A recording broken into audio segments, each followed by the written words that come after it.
Welcome, Thomas Sheridan.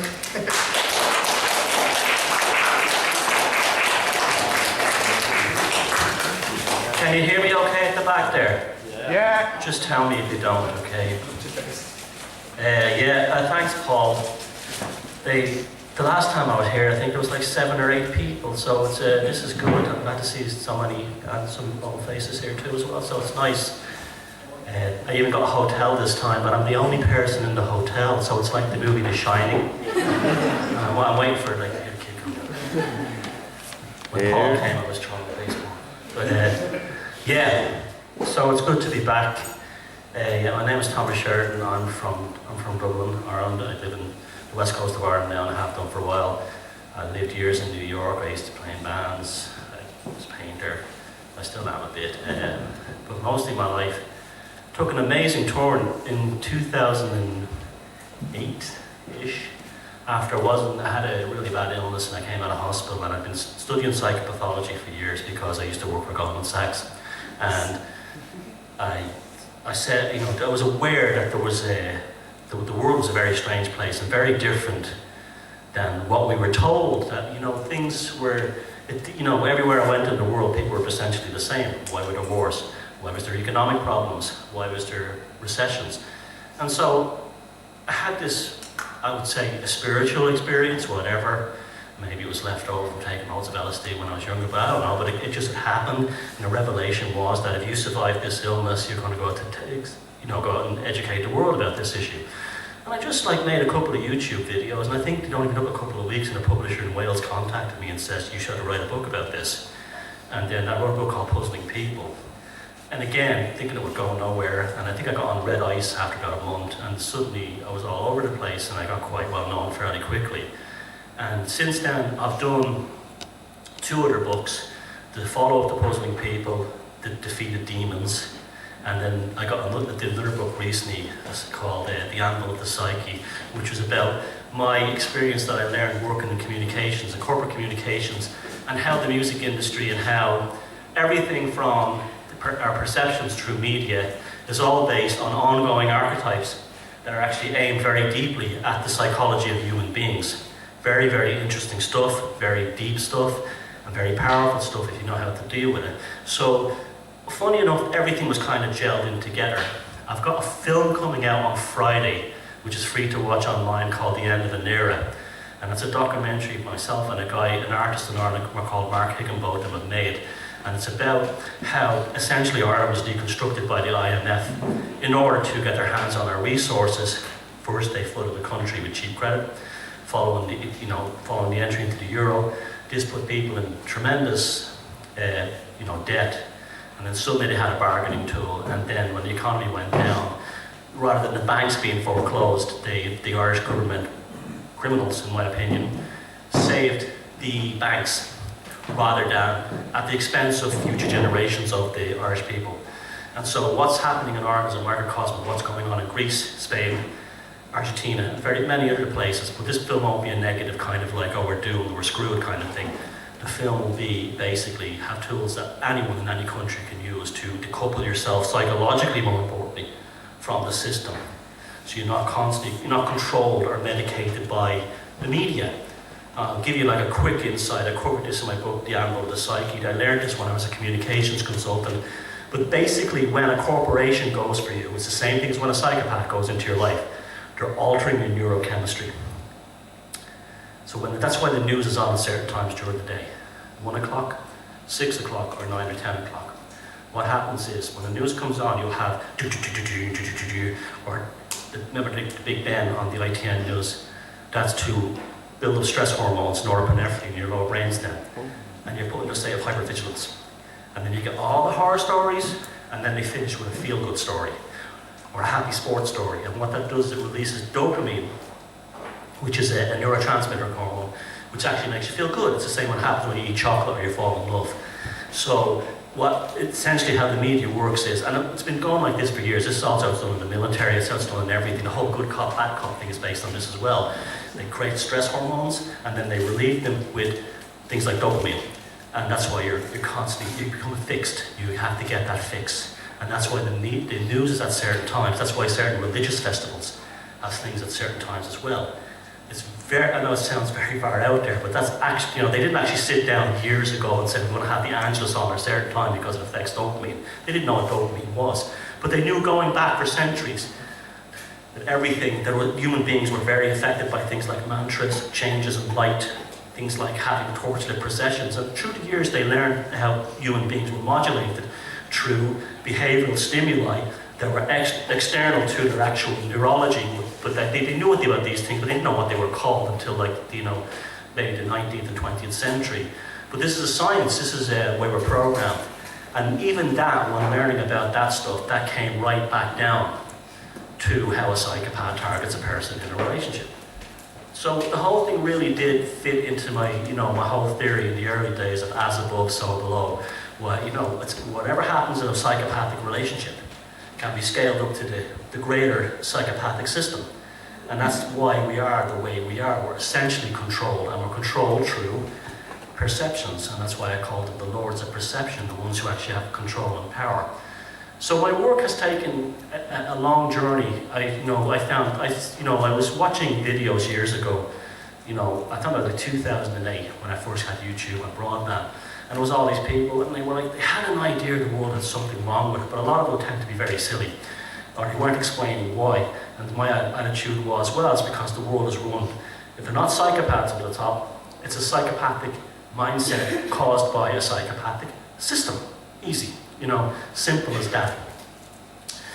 But then people would say to me, well, we have these powerful families. Does it travel in the blood? Well, I found no hard evidence that it's actually DNA. I just haven't found any.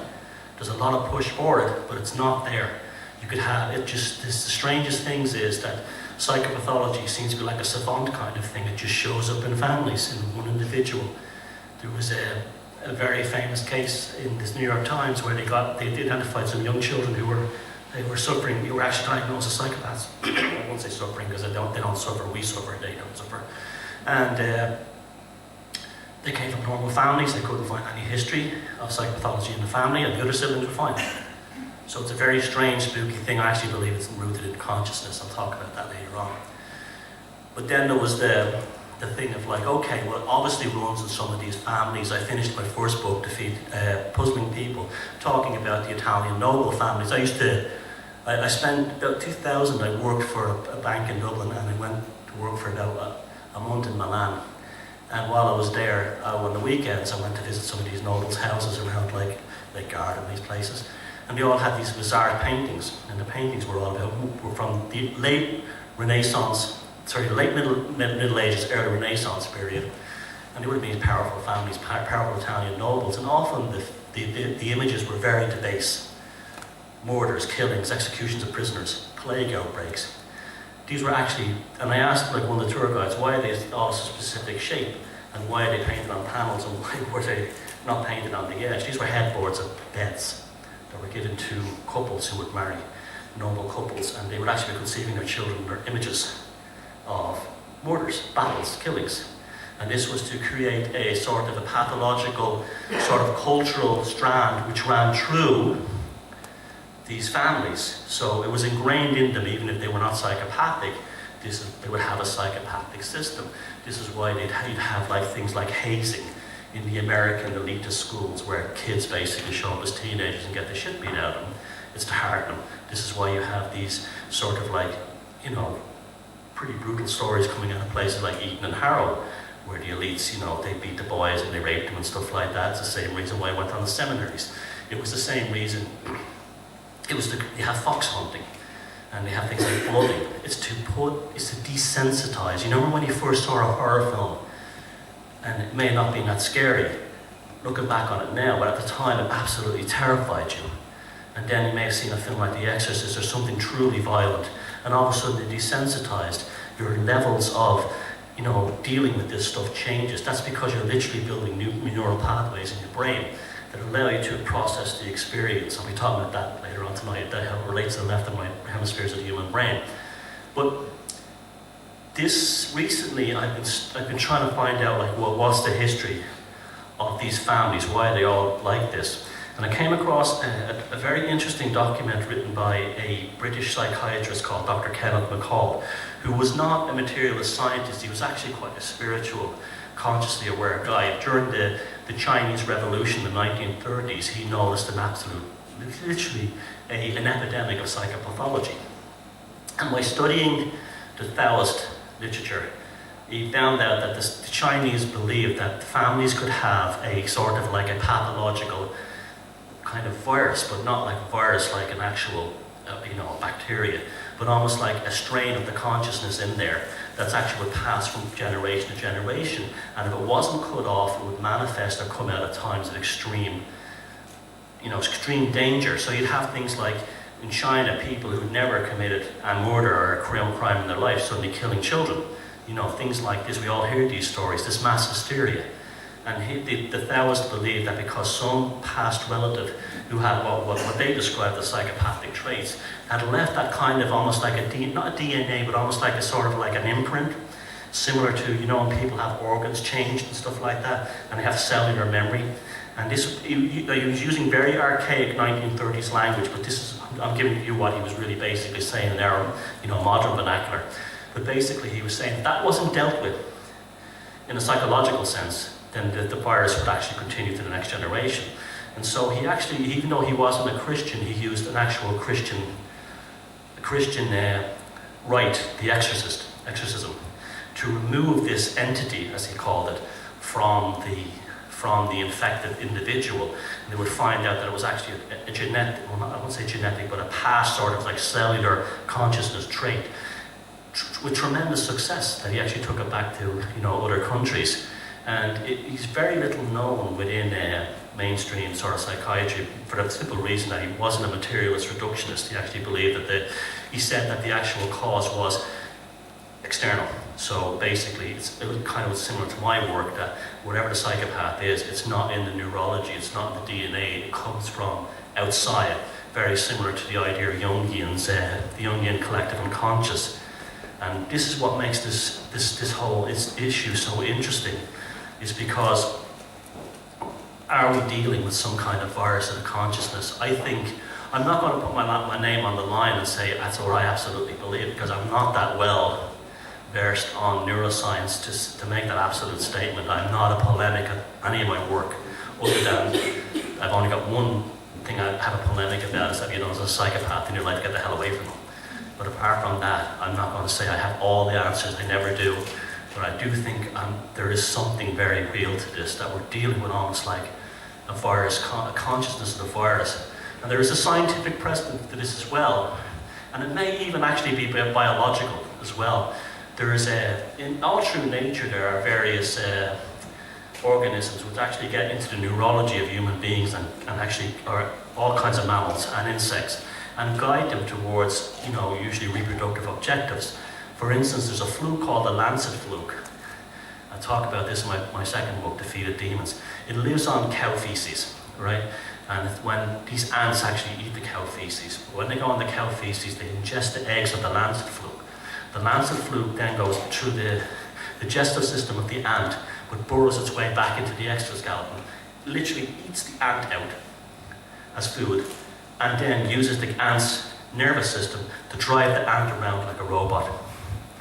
So this ant is now being walked around like, Robocop by a fluke. Frightening stuff when you start thinking about this, right? Literally a fluke, a very basic organism, had enough, whatever, cognitive insight to know how to use an ant's nervous system as a robot. That's nature. So we're not talking science fiction here. Now, some recent studies that have come out have shown that similar bacteria live in the minds of human beings. And they may often be sexually transmitted. And how they do it is, these bacteria get into the human brain, and they cause people who never went to a singles bar or a prostitute in their lives to go visit them. Because the bacteria spreads that way, through sexual reproduction, even through kissing. Now you just think about that. How frightening is that? That we, the great human beings, could be reduced to the point where you could actually go to a place in order to pick up a sexual partner under the control of a bacteria in your brain. Now, if I put my tinfoil hat on, why do these top people have all these economic summits in certain places and certain hotels? Why, in the age of the internet, where you could have something like the Bilderberg meeting or the Council of International Affairs or any of these think tanks, why do they always still have to be in a hotel somewhere? Are they also being driven by something like this? These are questions I'm going to try and seek the answers to in years to come. But there's no reason today why, for instance, a climate change. Okay, like I can remember that one of the first things that came me up was the idea of the whole thing of climate change. Okay, fair enough. If this is true and mankind is heating the earth up because of our carbon emissions, then why is every climate change expert, professor, and journalist flying to Bali? And then you think, well, they're hypocrites. It's a free holiday. But why do they pick the furthest place from where everyone is? Even if they're going to meet somewhere, wouldn't it be somewhere like Brussels or New York be much more sensible? No, they go to Bali. And you see this has gone on all the time. And if you try to question it, they're quite hysterical about it. Oh, well, it's the only place. If you were really serious about tackling climate change and you really believe that carbon emissions caused all these things from your flights, well, you could do it over the internet, virtually. You could do it that way. But it never dawns on them. And you think, these guys are all scientists. Again, are we dealing with something like this? Again, I'm not polemic, I'm not saying it's a fact, but these are questions we now need to begin to ask ourselves. Because the psychopath issue is very real. When I was starting to do this, I think there was very few books out on the market, and they were basically academic things. Now it's flooded. It seems that everybody's talking about this issue, not just in the alternative and in the activist movement. And I'm not saying I'm taking credit for this, I'm just part of a puzzle. I'm part of this sort of zeitgeist that took off, where people looked at this issue. But it's incredible. It's like, what's happened? Now, in my second book, Defeat the Demons, I predicted that as this information exponentially took off, two things would happen. First, they would try to ridicule it through the mainstream media. And secondly, after that, they would try to say psychopathology is actually a great thing. And that's exactly what's happened. I don't have a crystal ball. I've just studied these types enough to know that this is how they behave. The first thing they do is just like Gandhi said, first they mock you, then they attack you, and then we win. But that comes from a mind that's locked into an inability to have improvisation. Because one thing I've learned about the psychopathic individuals is they cannot improvise. That's why creativity is going to play an enormous part in us getting out of this mess. They're very structured. It's very hierarchical. Everything is formulaic. They're not great on the fly. I used to see this, the ones I know. I'm not the kind of person who goes around pointing them out or anything like that. In fact, I'm very much against that. But what I do is I do look back at the ones when I worked with them and go on Wall Street and stuff like that. I was just a humble graphic designer. But the ones looking back on, who I actually believe were psychopaths, if something went wrong, they used to run away and things like this, or blame. Not natural. They're not good they're not dynamic in times of crisis. And this is why politicians and political systems always seem to revert back to the same old solution. Instead of, you look at, in Ireland at the moment, right, we're basically bankrupt because the government put priority in protecting the banks over the future generations of the country. So we've had massive raises in taxes, okay? Now, and then we have this other thing called austerity. Now, this is born out of an inability to think in a new way. That's because the same people who caused the economic crisis, the same economists, the same experts, are still there telling, the ones who told us to spend in the early 2000s are the same ones now going, austerity, austerity, austerity. They don't know anything else. They do not have an ability to be dynamic and have an imaginative way of getting out of something. And it's like, I was on the radio in Ireland and they brought on some economist guy and it nearly descended into a war. And I was being very polite and he was being very antagonistic, and I said to him, look, and I wasn't shouting or anything. And I said, to me, to my uneducated mind, to me, austerity, imposing austerity to jumpstart an economy is like trying to get pregnant wearing a chastity belt. It's as simple as that. You don't energize an economy by cutting off the cash flow.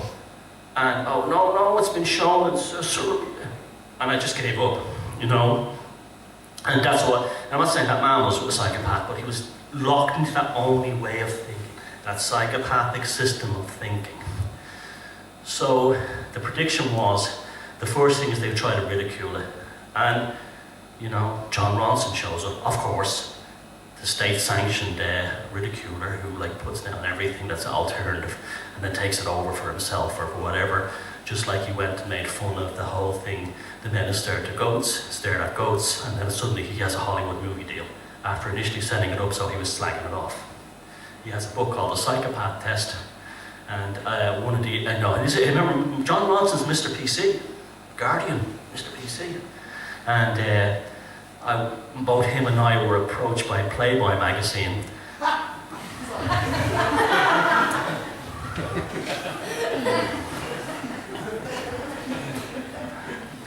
I said Playboy, not Playgirl, but Playboy magazine to do an article on psychopathology, and I refused because, I said, I don't want Hugh Hefner's money, and I just didn't feel right about it. I didn't do a big song and dance about it, but I said, no, thanks, it's not for me. Of course they gave, he was spread all over it, and the whole thing was basically making fun of the issue. He said, anyone who believes there's psychopaths in the world are paranoid. This kind of thing. He had a little stupid video to promote it. This sort of a digital John Ronson with good teeth. Showing how it's not a big deal. It's a jokey, stupid thing, And Robert Hare, who's of the Aftermath Foundation. Robert Hare is sort of he's been the Charles Darwin of psychopathology. He's the University of British Columbia. He's a big hero of mine. And he's the man who really brought this issue out with his book Without Conscience, and he's a guy who really does genuinely care about people, and he was basically somewhat kind of slagged off by Ronson, and I remember thinking okay, they're worried now, because they don't want people knowing this issue, because then you can look on TV and go, aha, I'm not voting for him because he's as shifty as feck, and that's what they don't want. So they tried that, and what had to have the reverse effect. Suddenly, they were interested in other people's work on it. There's lots of, if you look at the comments on the Amazon page for John Ronson, they were saying, oh, another good book is Thomas Sheridan's Puzzling People. Oh, another good book. So it actually had the reverse effect. It caused a big interest in it. And so that was okay. And then I said, okay, now they're going to try to say it's a good thing. And it's been happening literally in the last few weeks.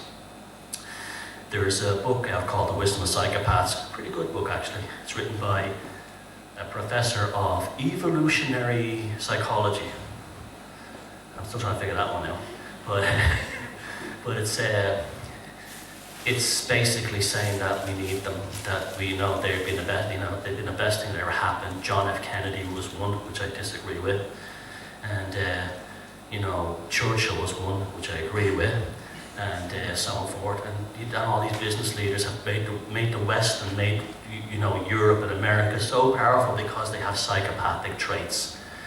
And then he listed a list. It's actually a good read, even though I don't agree with his ultimate finding. It's actually a very good book. And so that's the new thing now. The BBC did an article on it recently saying that where would we be without psychopaths? God love them, and we just love them.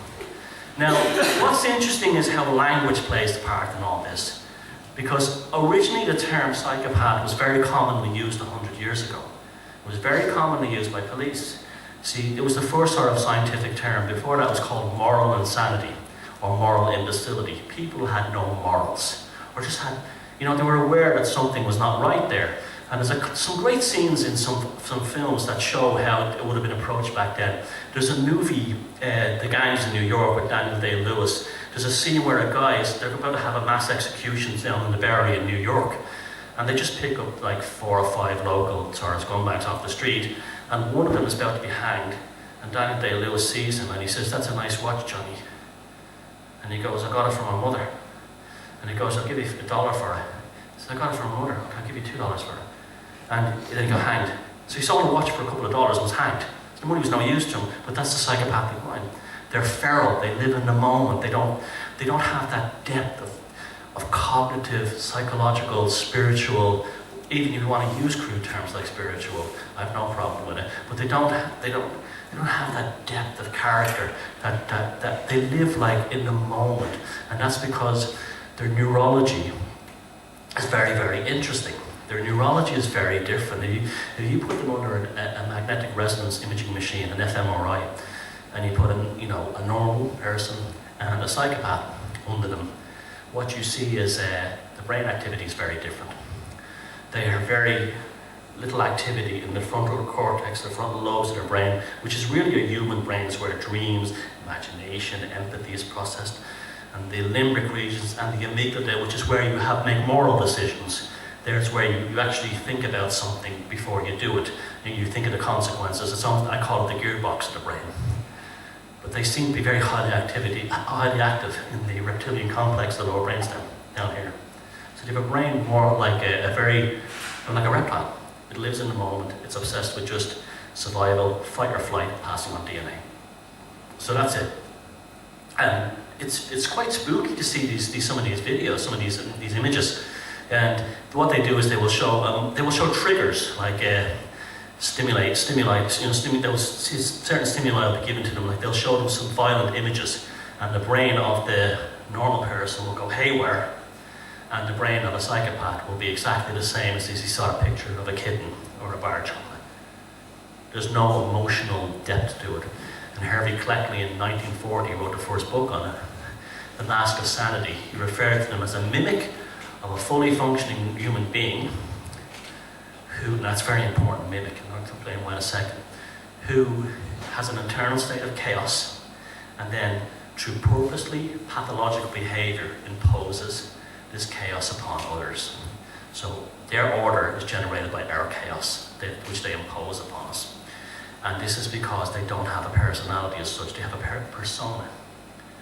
You know, their personalities do not change. The personality of most people is basic all through your life. Now you go through stages, you go through stages where you change in life, where your values change, where your political things change, where you might have a divorce, or you might get married, or you might have kids, and your values change. But the underlying person is always the same fella or woman. You know, you just know that. With a psychopath, it's different. They're completely different people from year to year, week to week, or person to person, because they invent these personas to manipulate and target other people, situations and places. Very creepy. It's really just like a ventriloquist dummy, that kind of thing. So you could meet a person, like someone's here knows me since I was about 15, and she'll tell you, I hope, that I'm basically the same fella, but like, you know, even though I've changed, I was like a stupid teenager then. Now I've learned a lot because I've had life experience, I've had bullshit, like the rest of us, but that's how you grow as a person. But, and your values change, what you want from life is different and stuff like that, and that's okay, but they're not like that at all. For instance, a psychopath would have two different personalities from dealing with you and you. If he wanted something from you that was quite different than you, if you were to describe the psychopath to him and vice versa, you wouldn't know you're talking about the same person. You understand? It's an actor. And this is why they're so good at politics. This is why they would always tell the politicians would be very intent on what I was saying. He'd listen to everything I'd say, and as soon as he got into power, I never made that promise.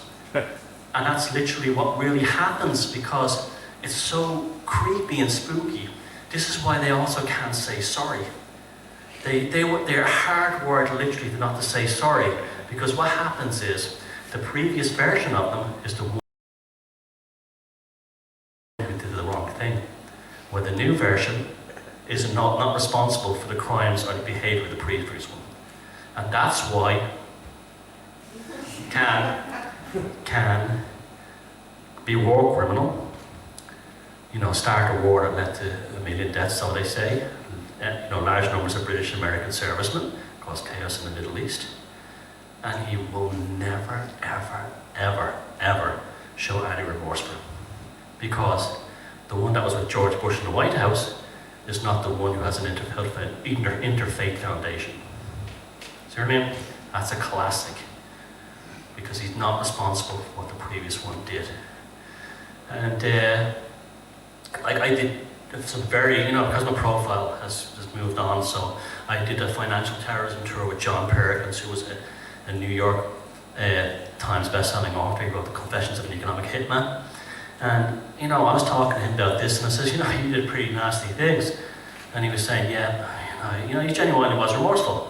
It's my job, that's a completely different thing. We all make mistakes in life, we all do things we shouldn't have done. But that's the difference between us and a psychopathic mind, is that we're capable of looking back and saying, I shouldn't have done that. And then you try and make amends somehow for your behaviour. If you can't do it to the people you hurt, you do it in some other way. Well, they would not even understand that way of thinking. It's like literally, what? What's remorse? They don't know what remorse is. They don't get empathy, and this is another one. I won't go too much into neuroscience, but this is significant stuff we all should know. In the frontal lobes of your brain are something called mirror neurons. This is actually a growing thing within neuroscience. And mirror neurons process empathy. Now empathy, so you hear the kind of new age thing, I'm an empath, or have empathy. Well, that's not really what empathy is. What empathy is your ability to place yourself in the position of another human being. And that can be good and bad. But you still understand that other person's situation. And that's why mirror neurons are very highly active within guys who are fighting in wars. Sports teams playing together, because they're wired into each other. It's also probably why women have their menstrual cycles when they're together in an office around the same time. It could be also part of that as well. Very interesting stuff. So this is a new thing of science, but it's been shown with psychopaths that the mirror neurons are literally, they're so inactive. There's no processing of empathy. Now, it's not that they hate people that they target. It's like I always say, it's just business. All they're interested in is seeing people as the same thing as an object. Husband, screwdriver, wife, car, children, here. Everything is just an object, including people, as a means to an end. And they don't have an affection or, a connection to these people or any of them. Now that doesn't mean they hate them or want to damage them, but they would if they had to. This is what makes them so unbelievably dangerous. And this is why when people who've been in a relationship with a psychopath, it doesn't matter how smart, intelligent, brave or brilliant they are. I always say psychopaths never target losers. They target the juiciest apples in the orchard, because they're the ones they can actually get the most from and destroy them. But they can be very superficial and very charming and very glib and phenomenal actors, But you'll always know that deep down inside when you first met them, your intuition goes, something just wasn't right there. And that will be realised down the road at some point. That's why intuition plays an enormous part in this. Again, we're talking about very deep things here, but we're living in very deep times. We really are. And so they wouldn't have an empathy for another person in that sense. So they don't grieve. Like, this was a whole thing that they discovered with psychopathic children, that they would at funerals of their parents, they'd be doing things like playing baseball. They'd leave the gravesite, that kind of a thing. Or that's what they would tell. I interviewed two of them for the second book, Defeated Demons, and I said, okay, like, what was it like? And he goes, it felt like nothing. It just felt like a program that I was watching on TV was cancelled. Now, and then you say to yourself, well, oh, God loved them. It's terrible. Imagine going through life like that. I feel sorry for them. And I actually have to admit that I went through that stage. I said, yeah, it's an awful course at some points. But then you realise that they don't see it as a handicap. They will admit to you that they see it as freedom. They're free from pain, emotional suffering. They're free from guilt. They're free from accountability, social, moral, and all other kind of romantic accountability. And they don't go through pain and heartbreak. This may also be why they don't create, because creativity, art is nearly always, the best art is nearly always a reaction to suffering, emotional suffering, psychological suffering, illness. and it's like they love it. You get them alone, they'll say, I love it. I'm totally free, I can just use anyone I want, and I'm not shackled by the pain and suffering of others. It doesn't bother me. And then you find out that it goes a little bit more even sinister than that. They're actually adrenaline junkies. They're addicted to adrenaline, and they get the adrenaline rush from having done somebody over, a swindle. So that scene I described from the movie where the guy got the $2 whatever before he's been executed, he got a rush of adrenaline in his brain, and that often triggers something called duper's delight, which is a smirk. And I read a book a few years ago by a guy who worked as the operator of the electric chair in Sing Sing prison in upstate New York. And you could always tell the psychopaths. He said, first of all, they didn't care they were being executed. And they would do things like, it was like nothing. And they would try to swindle and bargain things from people right to the very end, the day before. Like when you'd have a normal prisoner, you'd say, what do you want from your last meal? You couldn't eat it. Could you? You might be like, you're religious, you might think you're going to hell. The psychopath would go, I want this, I want this, I want this. Just no depth of feeling. Didn't care. And it was time to check out. That's why they don't even particularly care about their own deaths after a while, when they get to a certain age. And they're driven by this adrenaline rush. Now, this would be fine. You'd say, okay, they're victims of neurology, biology, and all this stuff. Until you realise that the problem is they don't tell us, the rest of us, about it. So we're legitimate targets, and we don't know we're targets. And you would say to yourself, well, okay, what's the consequences of that? The consequences of that are so far-ranging, it's terrifying. We live in an age where kids are given computer games, and they get really good at them. DARPA in the United States gives these teenagers a uniform, and then they sit there in front of a monitor, and they destroy villages in Afghanistan with drones. You see, this is why this is deep, dangerous, scary shit we're going into. Now, only a psychopathic mind could have came up with that idea. A normal person with empathy wouldn't. A normal person would say, are you honestly telling me that we're going to actually get teenagers to kill people with drones, and they'll actually think they're playing a video game because they're not mature enough to understand? And when you're a teenager, you don't really think about things deeply. That they're actually killing men, women, and children with these drones. That don't worry about it. It's just this is why it's such a scary time we're living in. These things are deep, and then when you start looking at them in that sense, you start to see all this stuff reflected all through history, all through the history of humanity, all through the history of the world from religion. I was reading about, I was talking to Paul on the way up here tonight, the Montfort University. Well, how did that family get their money? They got their money by killing the Cathars in southern France. And the Cathars were a phenomenal people that lived in southern France. They were called the greatest heresy. They were actually Christians, but they were Christians who rejected the Old Testament completely. Like the Gnostics, they believed that the Old Testament was written by a psychopathic demon named Jehovah. This is literally what they believed. That was pretending to be God. And that's why you had all the killing in the Bible, all the murders, all the rapes and all this stuff, the homophobia was in that, and the misogyny was all in that, and all the intolerance and stuff like that. I'll just change this little subject there. There's a Jehovah in the Bible says he had a prohibition on homosexuality, and he says if a man lays with a man, he should be stoned. But that's ironic because New Zealand just legalised homosexuality, gay marriage, and pot on the same day. But so if a man lays with a man, he must be stoned in New Zealand anyway. Sorry, I know it's Texas. So the Cathars believed this. And Pope Innocent, there's an irony for you, right? Launched the first ever crusade against them, and he created the Jesuits.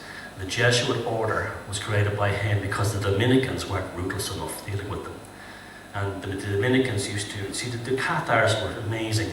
They rejected the idea of the crucifix because they said that the Romans had created a death cult. You see, I know I'm going off target here, but you'll understand how this all ties into why the world is the way it is. Jesus Christ who probably existed. I know I used to be an atheist, and it took me a long time. I'm not a religious person at all, but I used to be. I'm that close to an atheist, but I don't.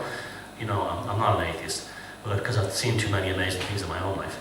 But I'm not a religious person. I don't go, I'm spiritual. I don't do that stuff either. I don't do faith, but I do accept there are certain things that you cannot deny with your own eyes. But Jesus Christ, when you look at what he was saying, it was such a powerful common sense thing that he was too powerful to be not made into a god. And he was made into a god by the time his teachings. Now remember, Jesus was a philosopher. He wasn't a religious leader. He was a philosopher. He was a Jewish radical who was a philosopher. And early Christianity was based on the philosophy of Jesus Christ's teachings. He was like Aristotle or Socrates or anything like that. And it spread so fast through the Middle East and into Europe that the Romans could not allow his teachings to be not under their control. So what they did was Constantine the emperor turned him into a god at the Council of Nicaea. Suddenly he was under the ownership of Rome, his legacy. And then they threw all these Osiris and Mithra and other kind of, archetype deities from around the Middle East onto him, saying he was born on this date. None of this was true, of course. And made him into a god.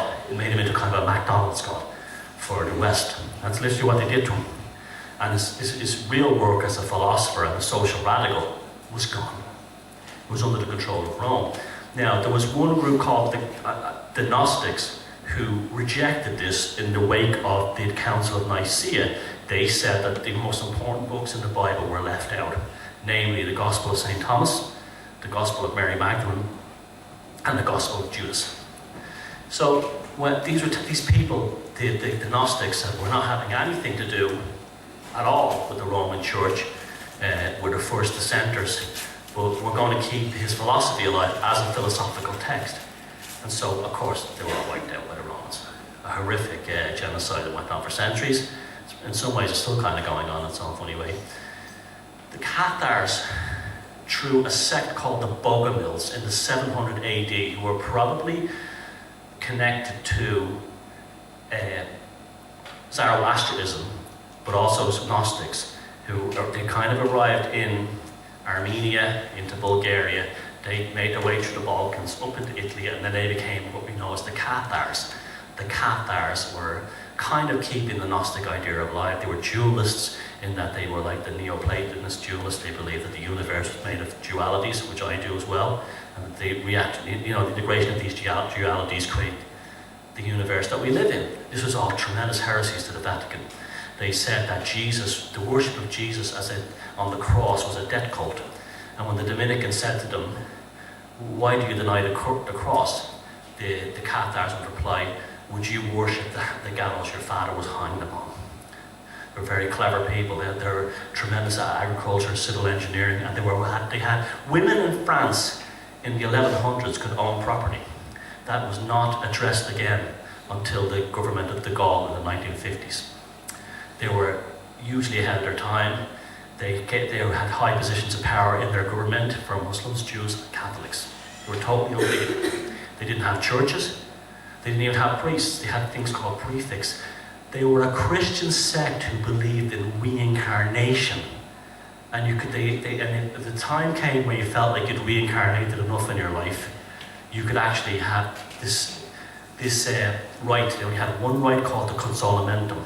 And you were approached by what they called two prefects, who could be a man or a woman, or perfect, a man or a woman, who were sort of like, they weren't priests, but they were sort of like the advisor elder class, very similar to something like they had in Druidism, who could say to you, well, if you become pure spirit now and don't reincarnate, no more women, no more beer, no more dancing, no more music.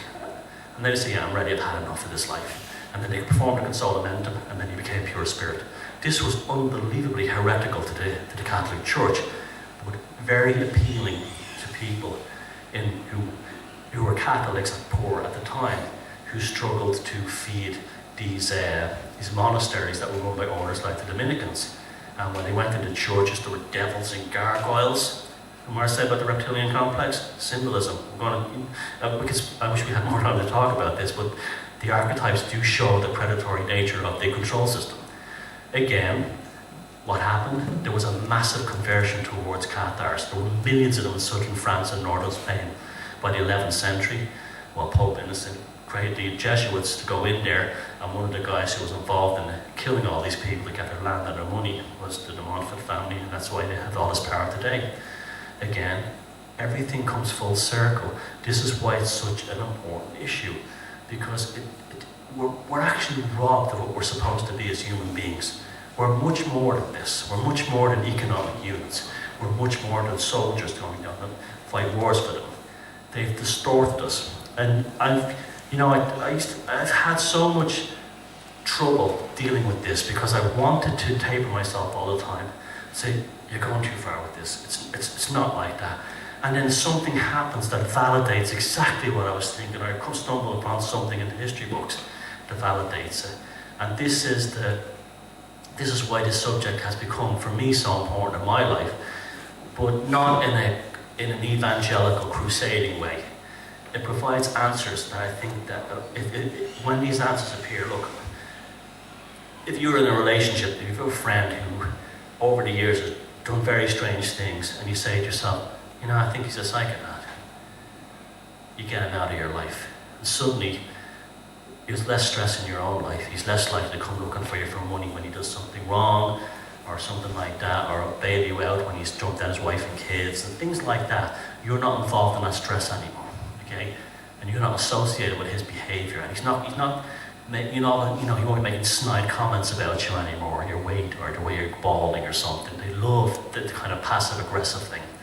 Your life is freer. Well, I believe, as a species, if we could solve this issue on the macro level, we could actually have a more richer lives as human beings. And it's happening, and it's definitely happening, and they're really trying hard to control and knock the whole thing down right now. I mean, like I said, there was 6 people here last time I was here. There's a lot more now, and it's growing, and it's just happening to me everywhere. And I'm just talking in places like Scandinavia. They give me an hour on TV. Talking to big crowds. In some places, and I'm getting offers to talk everywhere because people are hearing this stuff, no matter where they come from. We've all encountered a psychopathic individual in our lives. We may not have known they were psychopathic until we stumbled upon the information that I've written and others have written about. But then it answers that mystery. And when that mystery is answered, well, then you deal with it. It's closed. You put the lid on it. I don't have to wonder why he did that to those people. I don't have to wonder why he used to, live the life of crime. I don't have to wonder why he broke their hearts. He used to marry a woman, get her pregnant, live for a while, then dump her, marry another, and have shown no compassion for the previous kids or the previous women, destroyed their lives, have the trail of misery behind them. Suddenly that mystery is answered. And then we're not confused and bothered by it anymore. And we're not guilty by it anymore, because I have a lot of people write me letters. I get vast amounts of emails. And a common one I get is my mother and my father was a psychopath. They tortured me, they psychologically abused me, sometimes they even sexually molested me, but they drove us mad, and I've seen them destroy people in their lives, and I used to believe that somehow it was my fault.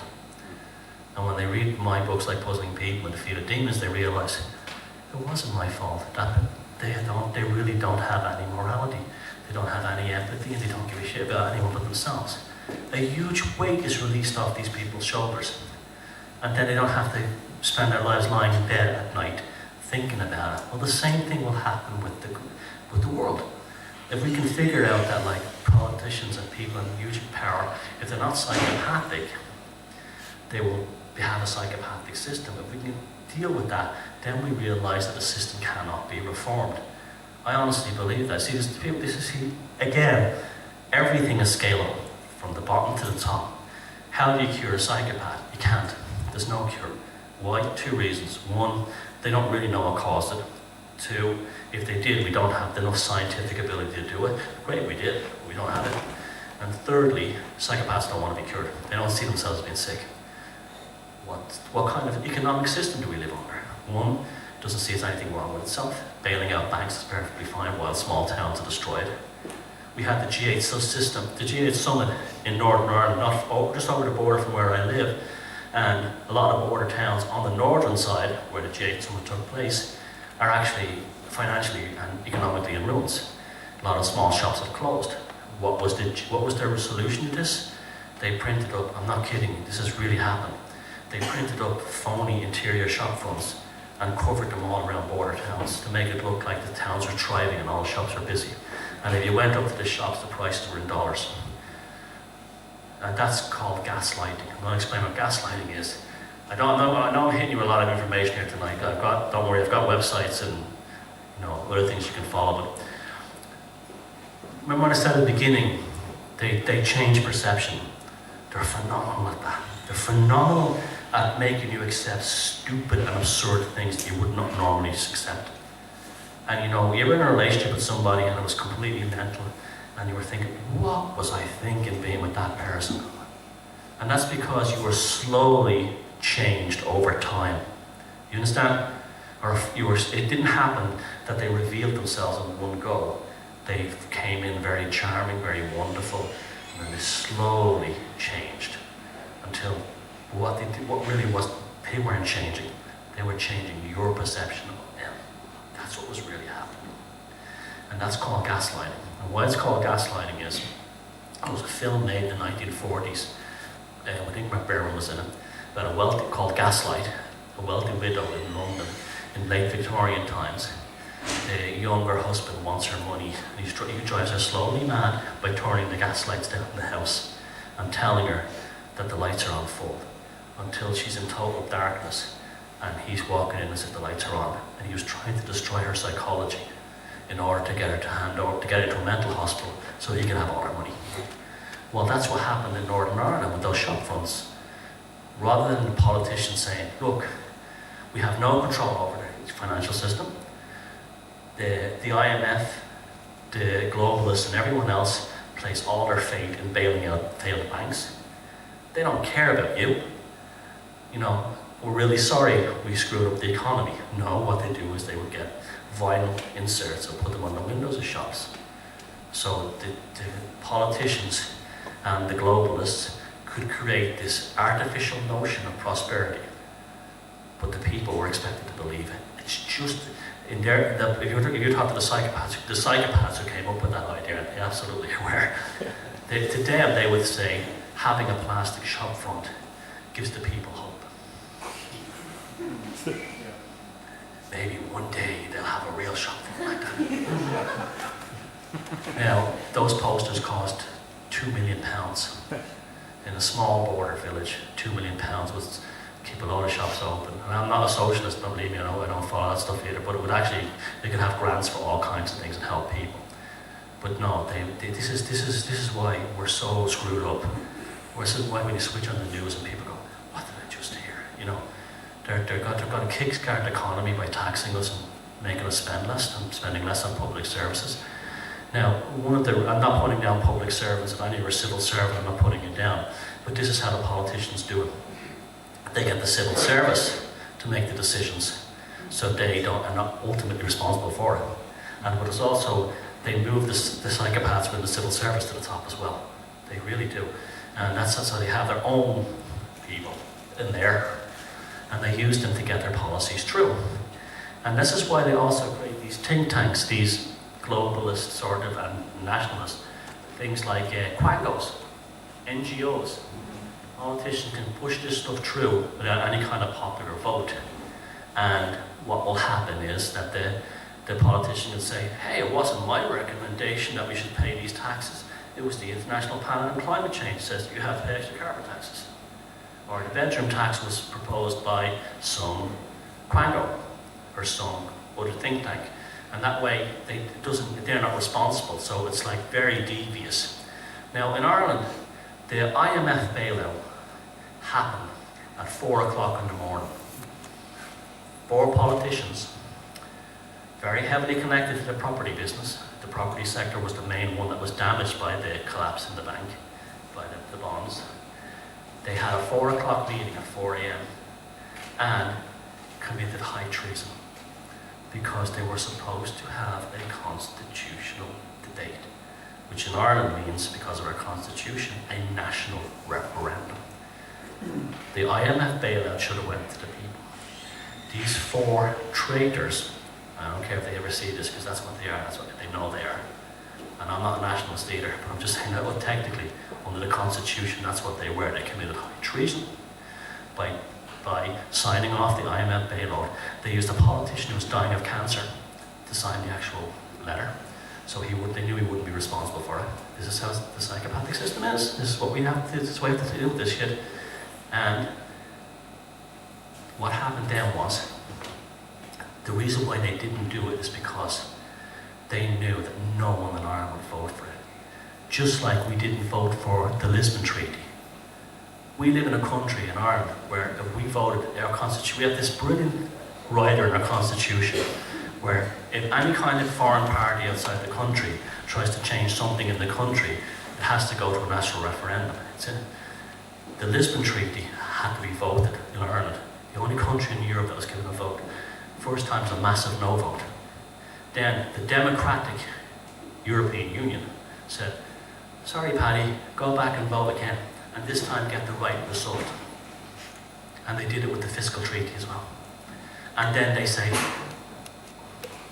good little boys and girls, you know, and then the propaganda. You can't believe the propaganda that were put on it. Like, now, because I know about corporate communications and I studied how they actually do these kind of Bernays kind of techniques, you would see on the approach roads in towns in Ireland 3 yes posters and a no poster. So, yes, yes, yes, no. Again, dopamine, norepinephrine. I have to vote yes because it makes me feel good. You know, the staggering propaganda, women's groups are a picture of a woman like this, looking like she's bloody battered, saying, I'm safer in Europe, as if, you know, you vote for this or Irishman slap you around. Serious, this is the kind of, they pulled everything out of the works. We would starve, we'd be racists. Oh, that was a big one. If you vote against it, you're racist, because it means you hate Europeans. They pulled that one, they even pulled that one out. That was unbelievable, you know. It was like Ireland's like 1/5 of Ireland is foreign immigrants, but we'd be racist if we didn't do what Angela Merkel says.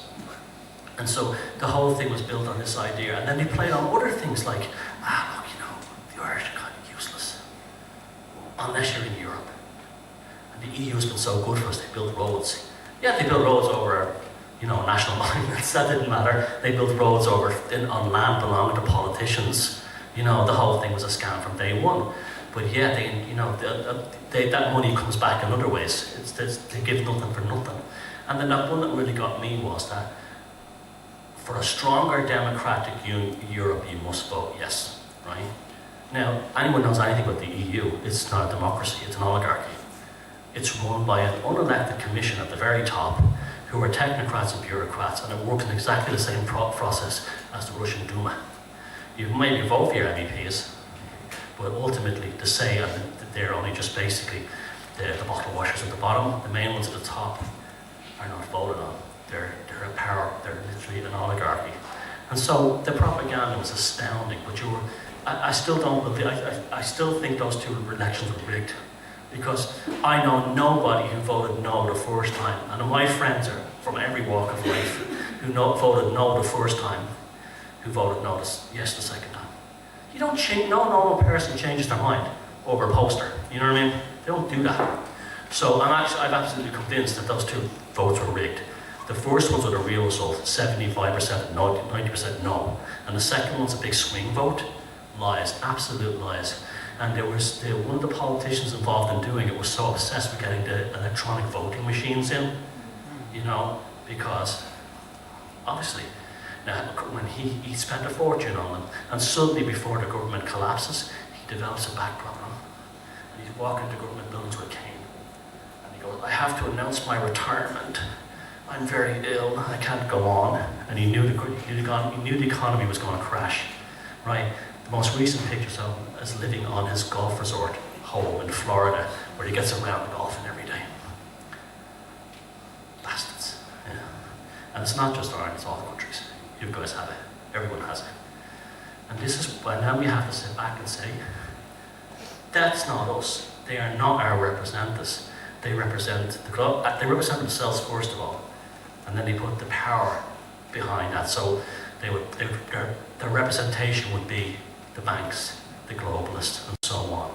We have anybody representing the people. I've seen politicians that have actually met women who had their hair gone from chemotherapy. The local cancer, department was being taken down, no matter how you feel about chemotherapy, but whatever. And he'd hold her hands and go, I will fight, I will do everything to make sure this cancer clinic stays open. You don't have to travel 100 miles or whatever to the nearest one. And they would close down together. No accountability, none. Why? Because there's nothing in there that would actually have accountability.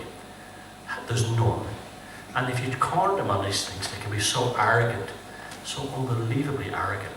All politicians, all business people that have these traits, or even the normal person you do. Like, some of the stories I get, most of them I'd say letters are just like a woman whose husband just walked out on her one day, out of the blue, on her and 2 kids. And he met someone else, she might have been younger or prettier, have more money. I know people have these things happen in relationships all the time. I know life is not black and white, and things do happen, and couples break up. But this would be literally switch off. And the story was all the same. The guy that was in front of me was not my husband, because he'd switched off the persona that he used to manipulate her. It was off. And Mr. New was in town. And the stories are all the same. I'm out of here. I'm gone. Out of the blue. And they might have had their wedding, their 10th wedding anniversary the night before. And he took her to, just switched off. And the same thing, what happens then is, it's really terrifying actually. These men, it happens to women and men too. This is not a genderless issue. When the realization comes in of that's who is this imposter? Looks like him, wears the same clothes as him, but he's gone, and he's replaced by this arrogant bastard who's like saying, "Hey, I'm out of here. Deal with it. Not my problem." What happens then is the effects are deeply traumatic. You have post-traumatic stress disorder. Because what happens is, everything you've come to believe that you think was real has been stripped away. It's been torn out of you. And your personality is not the same. Your personality is trying to recover. The dopamine, norepinephrine, melatonin, serotonin, neurotransmitters in your brain are going bananas. This is why these people are so in such great danger after this has happened, because they don't know what's going on. The same thing happens I've seen it happen in business. I worked for, I think it was JP Morgan, where in one day the communications department was cleaned out like that. See, what they would do is, you have to edit the JP Morgan bit out of the video, but I worked in the bank that I worked for. They took the people out.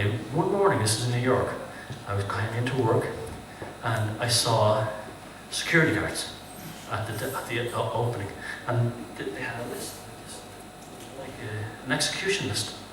And I would walk up, and he goes, "Excuse me, sir, what do you need?" I'm Thomas Sheridan, the communication parents. "Oh, okay, yeah, you go ahead."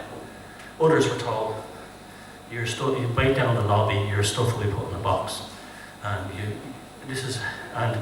one of them was a guy, when you hear this, one of them was a guy who was I was young then, I was about 28. One of them was a guy about in his mid-40s. His wife had just had a baby. The head of the department had given him a baby shower. And we all chipped in money, and we got stuff for the mother could buy the baby, including the head of the department, who the next day put his name on the list of the ones to be thrown out of the fire. What they would do is they would have a periodic culling where you could be just fired on the spot. That's it, no golden hand. In American business, is no golden handshake. There's nothing like that. You're just gone. You're just like, it doesn't matter how powerful you think you are, get out of the building. And there was the same department head sitting there going, and we all got together, and you're such, we're not here, and the guy gets his little gift, whatever it was, the money for the baby shower, whatever. And then the same person made a speech the next day, got rid of him like it was nothing. Nothing. And then I was told, she comes over to me, nasty piece of work. She comes over to me and she says, "Thomas, there's been some change in the department. And I don't want you talking to," I think it was Adam, "because he doesn't work here anymore. And just go to your desk and work." Thank you. And I just, no, and I walked over and I was just like, "What happened?" He said, "Oh, it's cold." I went out of here without the others. And I looked around and saw her looking at me, and the look was like, she wanted to kill me, murder me. Because, there's nothing she could do about it, because they needed, I knew, because I was working on an account that I was not, they needed me, at least for another couple of weeks. But she was like this, like that. And what that was the reptilian complex in the brain, firing norepinephrine, the stress hormone, and putting the predator. That's when I saw the real her. Not the one who was like, don't do anything wrong, it's that's the way things are. That was the persona. The real one was the beast underneath. And I've seen it a couple of times with these psychopaths in my life. And let me tell you, when you look into those eyes, what's looking back at you is not a human being. Okay, we're going to take a 15-minute break now. We'll talk about it later.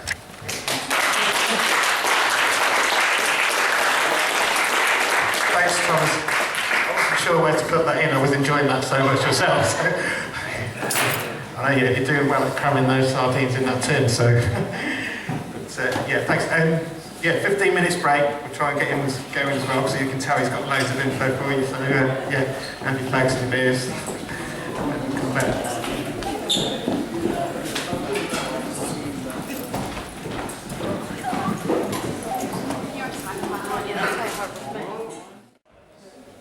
Most of them say yes, you're close to hospital. Well, that's what I want to say. Okay, now we're going to get to the spooky. I've been talking about this stuff in a sort of a matter-of-fact kind of way. There's a very bright. Can we turn down one of the lights, Paul? Is that possible? I've been blind. I've been cooked by this one right here. But people often come up to me. Actually, someone said to me to break. I want to clarify this. What about things like the UN's Agenda 21? Well, these are important things to bring up. Remember I said they don't have dynamic abilities. They have to have formats, plans, dogma. That's why religion is so appealing to them. I'm talking about hardcore religion. So many of them pretend to be religious fanatics because the dogma, the rule book, the black and white is very appealing to them because that means no flexibility, no dynamic way of thinking. And the UN Agenda 21 program, which is basically a standardization of everything on Earth, building codes, everything, just about everything, that will be very appealing to them. The UN Agenda 21 plan is extremely psychopathic because it basically will put the whole world under one sort of technocratic system. Very dangerous, because this is a thing that I don't like at all. I've been traveling all my life now for a long time, and everywhere is starting to look the same, and it's really upsetting.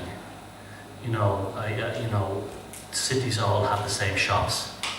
When I grew up in Dublin in this 80s and stuff, it was a pretty interesting place. It wasn't rich or anything, but we had our own department stores, our own little shops. There was always interesting little pubs and stuff like that.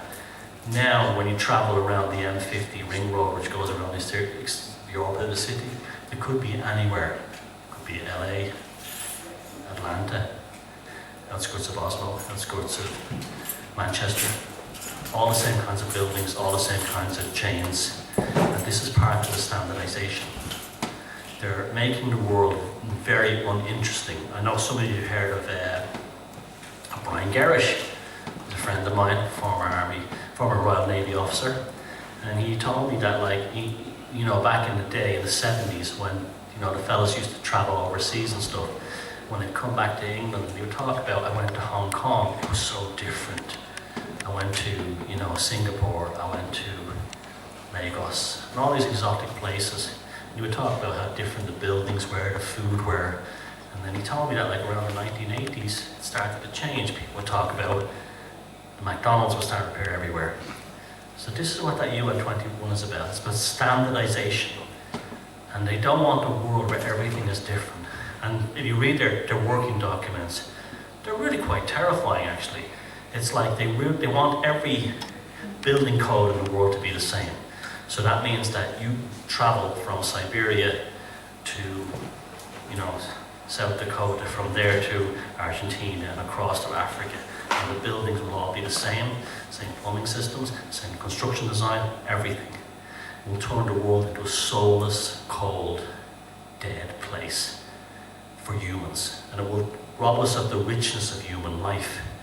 Because you know what it was when you first went traveling around the world. You go to somewhere like Italy and you were stunned by the buildings, how different the history was there.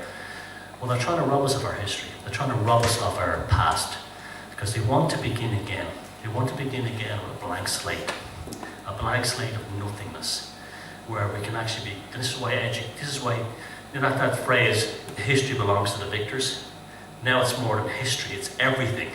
It's how we feel about ourselves, how we think. This is why English is becoming the primary language.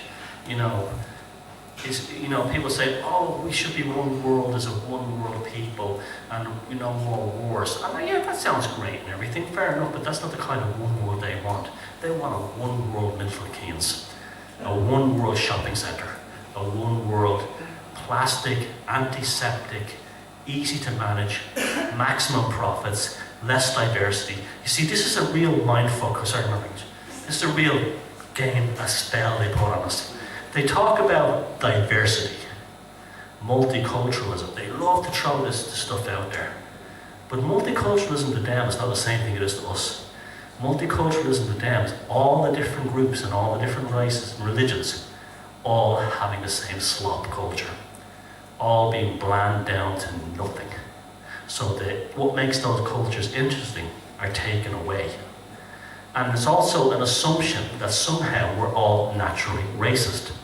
Human beings are not naturally racist. These things have been imposed by psychopathic systems. Human beings all over the world are more or less the same. I saw this in Northern Ireland when I was a kid. There's no difference between a Catholic and a Protestant in Northern Ireland except the motifs, the trappings, the flags, stupid marches and all this stuff. Stupid beliefs that you're different than me because of history. They impose the divide and conquer thing. Now this doesn't work for them anymore. The new one is blandness. Everything is bland. Everything is ordinary. That there's no, you can be multicultural, but you can, as long as it's under our system. I'll give you an example of that. I have a friend who's gay. He's also an anarchist. And I was talking to him one night and he was saying, look, you lived in New York and the whole gay thing and all that. And I said, I prefer gays, and that's what I said, and it wasn't a homophobic statement. I said, I prefer gays when they were queers. And I'll tell you why, there was an edge to them. There was an edge to their culture. Like New York, it was very, they had a very powerful, kind of strong culture, very interesting, dynamic, full of art, music. And he said, you're absolutely right. They use shows like Will and Grace to soften it, to take the edge off gay men. I mean, I've known gay guys when I was growing up, and then it's New York as well. I could beat up anyone. They weren't swishy, they weren't, that was a stereotype. That was a media-imposed stereotype. You understand? That was put out there to normalize this world. But like, younger gay guys today often almost romanticize how it used to be in the old days. Like New York in the 70s and 80s, how exciting and edgy and interesting it must have been. And they do this with everything. They say you have to accept it, but on our terms. And that's the gaslighting thing again. We're robbing people of what makes them interesting. Because the difference between me and you and that person, what makes that interesting is the differences between us. Because the world, I'm going to talk about the world and the universe is created by dualistic notions, right? The interaction of positive, negative, male, female, black, white, up, down, left, right, protons, neutrons. This is what creates the novelty in the universe. Like Terence McKenna talks about, the novelty is what creates reality. And when you ask about the UN-21 system, Agenda 21, they want to take away novelty. They want to take away the real diversity and put us under this kind of sameness culture that robs us of who we truly are, but what we have is good for business, it's good for politics, it's good for corporations. And that's a very psychopathic thing. And that's not a conspiracy theory. These documents are openly available online. And that's why we have to maintain our cultures and our real cultures. That doesn't mean just hate each other. If you look at the very diverse cities, like New York at the turn of the century, Lower East Side, the East End of London, Mumbai, Bombay really.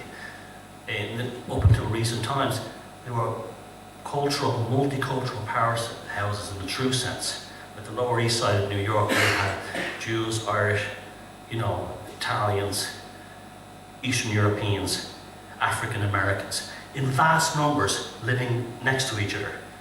But there was a powerhouse of culture and energy. And that's what made America so amazing in the 20th century. Rock and roll came out of that, literature, so many things. Our modern ideas of the world came out of that. But this natural integration and friction, rock and roll is Irish music meets African music. Irish immigrants meets African music. And that became rock and roll. And that's like that goes on in so many things. Reggae was a classic example of that. I'm in a book that's coming out recently called The Difference We Make, written by two mates of mine in Manchester. And it talks about how youth movements are actually so important, because a lot of the changes we've had for the better in the West have because of the youth movements. And that's because they come from the underground. They're not created from the top down. I did a talk recently last year in Edinburgh, and I got a standing ovation when I said that Simon Cowell and Louis Walsh were the spawn of Satan, because they're imposing corporate culture down. It's not coming from the underground up. So they now have complete control of music. They destroyed music, completely destroyed it. You think back at the bands in the 80s, it was just unbelievable, like this sheer range of music. R&B, rap, metal, punk, new romantics, goth. It was astounding, it doesn't exist now. It's all these horrible kind of like crooners, again, imposed on the culture. Standardization, and that's the purpose of Simon Cowell, to standardize music.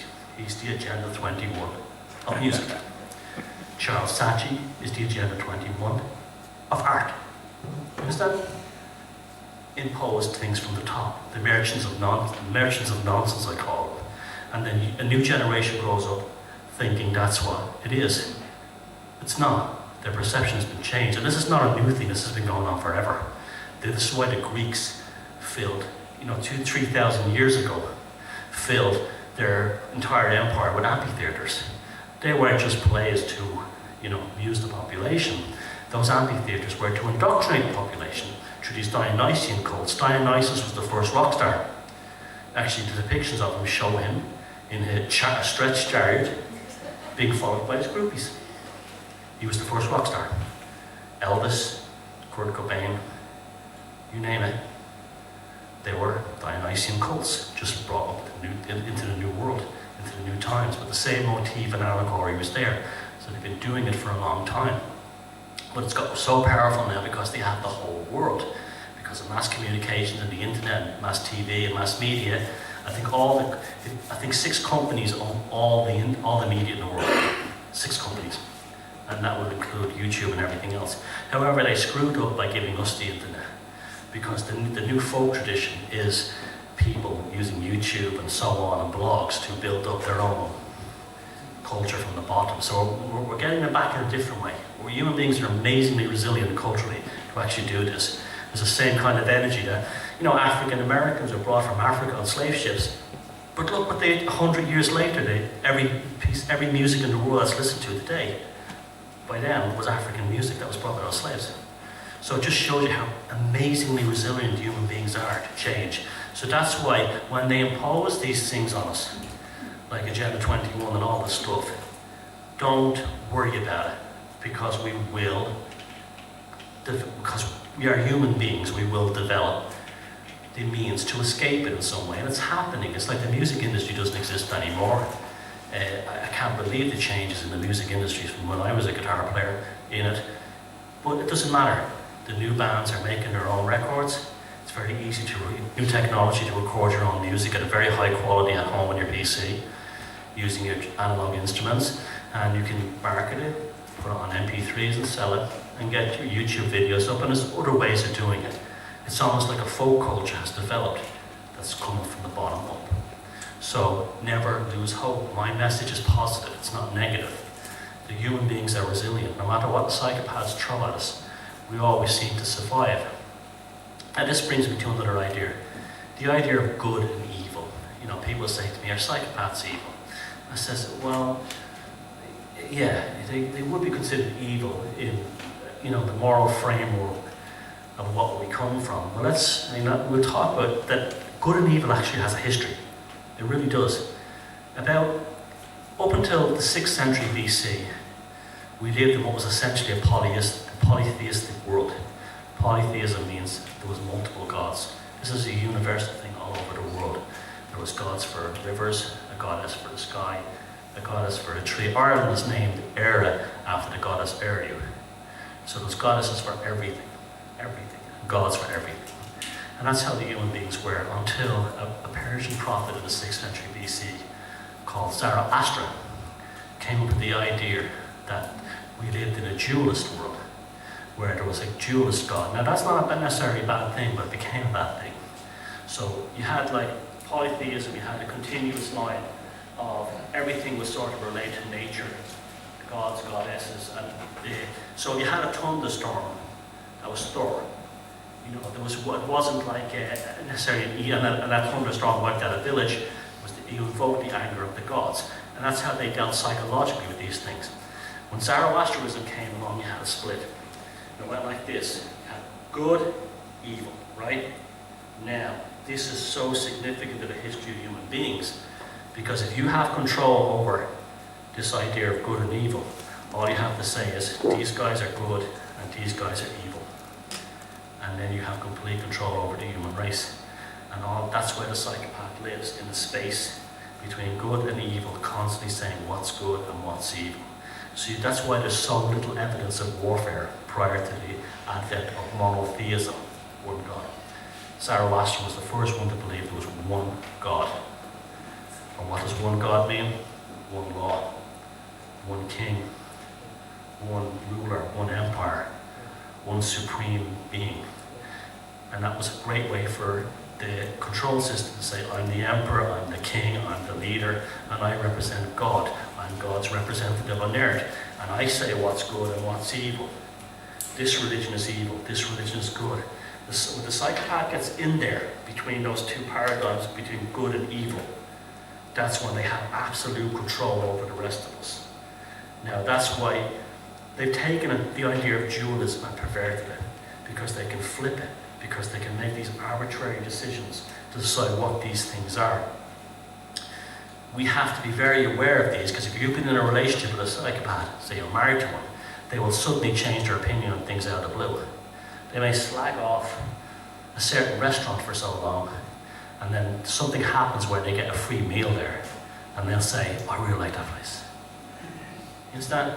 That's the same thing is reflected up on top. Or else they could hate a certain music. I hate country and western. He hates country and western. He says he hates country and western. Suddenly he meets this rich widow who has loads of money, who's into country and western. He loves country and western. Politicians, right? Same thing. And so if you have the control over the morality, the construct of what is good and evil, you can change that to whatever you want. And that led on to the history of the world we have at the moment.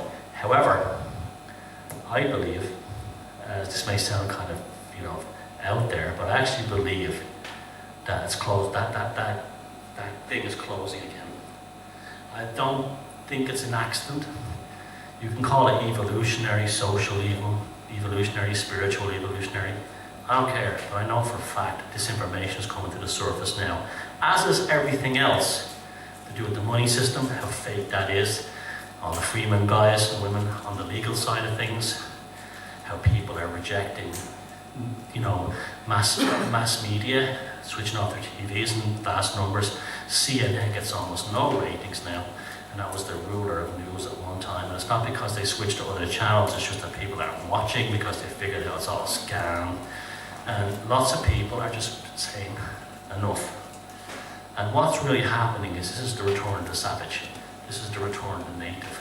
We're actually getting back to where we were before we were split in two by the monotheistic aspects of Zoroastrianism.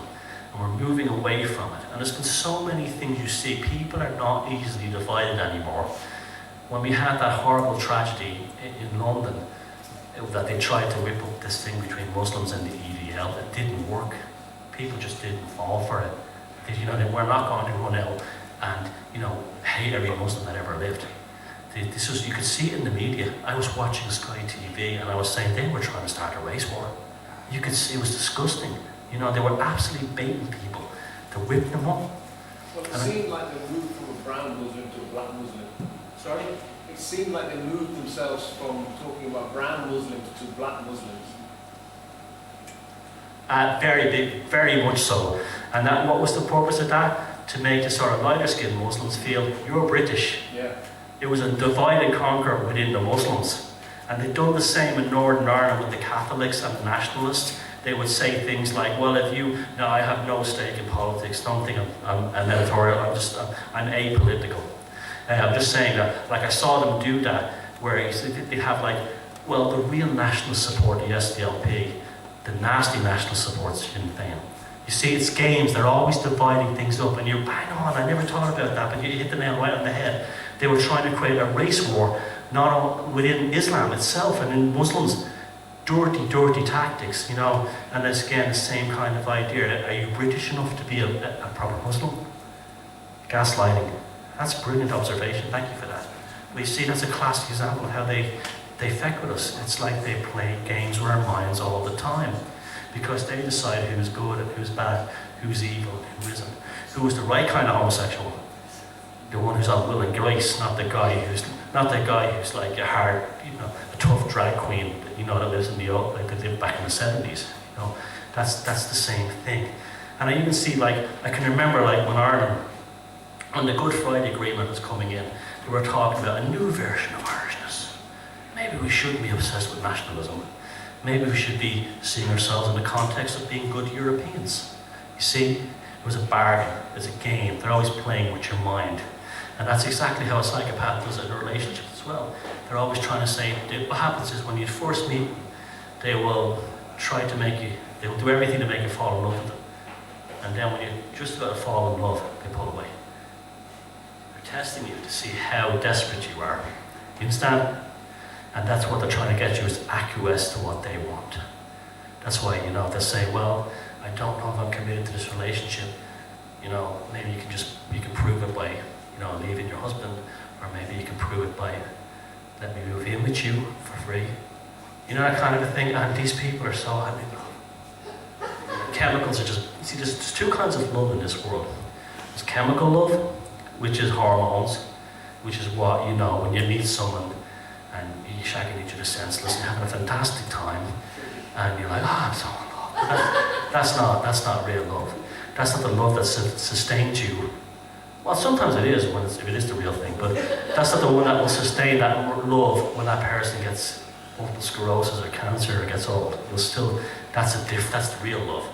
That's the same kind of love a mother has for a child, or your dog has for you. It goes very, very deep. You were saying unconditional love, that's the real unconditional love.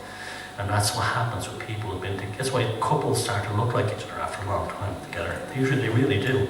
That's actually to do with epigenetics. It's another interesting thing. But it's the same, and also why people look at their pets.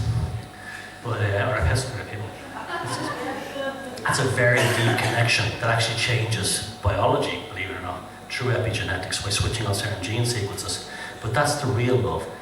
But, and we were talking about this, great one, pornography, right? Now, I'm not a prude, I'm certainly not against, if people want to watch porn, that's their own business. I have no problem with that. But they've changed pornography. There's a difference between pornography and erotica. Erotica is I wouldn't call it pornography, but its titillation is based on the idea that erotica is about two people bonding. It doesn't matter if they're a straight couple or a gay couple. It doesn't matter. There's something about that hits a person's libido in a very different way. It's really, sex really is in the mind, okay? So that erotica is very appealing to most people because it's really about the intimacy of sex, right? But pornography is not about that. Pornography is how a psychopath sees sex. It's just orifices, and body fluids, and just, doing it here, there, and everywhere in every different position. That's not the same. That's not human sexuality. That's psychopathic sexuality. That's not how most people are. But it's how they're trying to make most people be. Like, I remember years ago someone saying the Egyptian society best by its pornography. And there's a lot of truth to that, because, you know, if you looked at I'm talking about years ago, it's a mess now with the internet. Years ago, if you looked at pornography in, say, France, there'd be pictures of women in lingerie.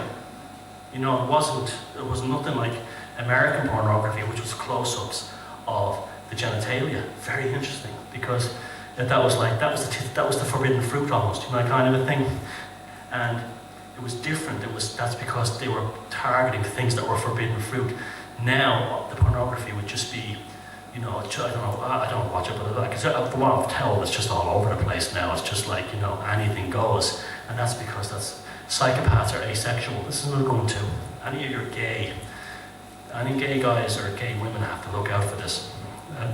It's very important, because I'd say this is a huge part of the people who contact me. Psychopaths are asexual. They don't have a sexual intimacy with a man or a woman. That energetic resonance is not there. But even in gay couples, you get that dynamic of the two, you know, the jigsaw puzzles on an energetic level, right? It doesn't mean they're copied, just how it is. Now, psychopaths literally see sex as a device, a tool to control people and getting their jollies off. That's it ends with that, right? So, a very common thing is the gay husband. I get a lot of letters from women. I was married to this guy for years, suddenly he went gay. Now I know there's men who were really gay, who were hiding it or for religious reasons or whatever, but these guys were not like that. These guys came from liberal backgrounds. There was no reason why they could have never been gay.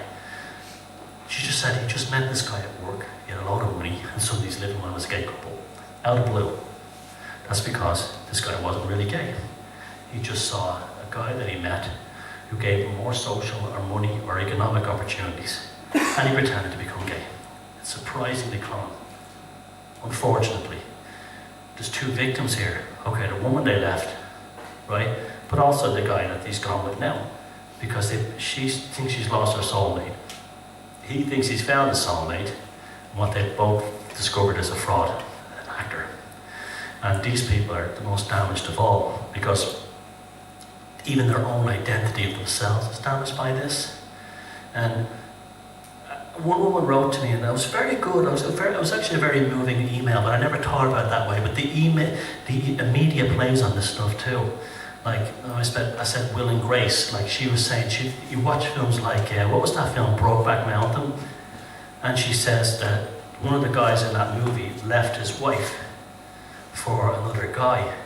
But he said, and the guy who wrote this to me was actually gay. And he said to me, have you noticed how they portrayed the wife in the movie Brokeback Mountain? She was a bitch. She was a bitch for not being understanding enough. But meanwhile, she had her husband leave her. That was the issue. Not that she was homophobic or anything, but the movie people twist the story, and apparently it wasn't originally written that way. The original movie script was very sympathetic towards the wife's plight, but it was just easier for Hollywood to play the politically correct card and just portray her as being an ignorant, like, redneck bigot. It was a nice, cheap, easy stereotype.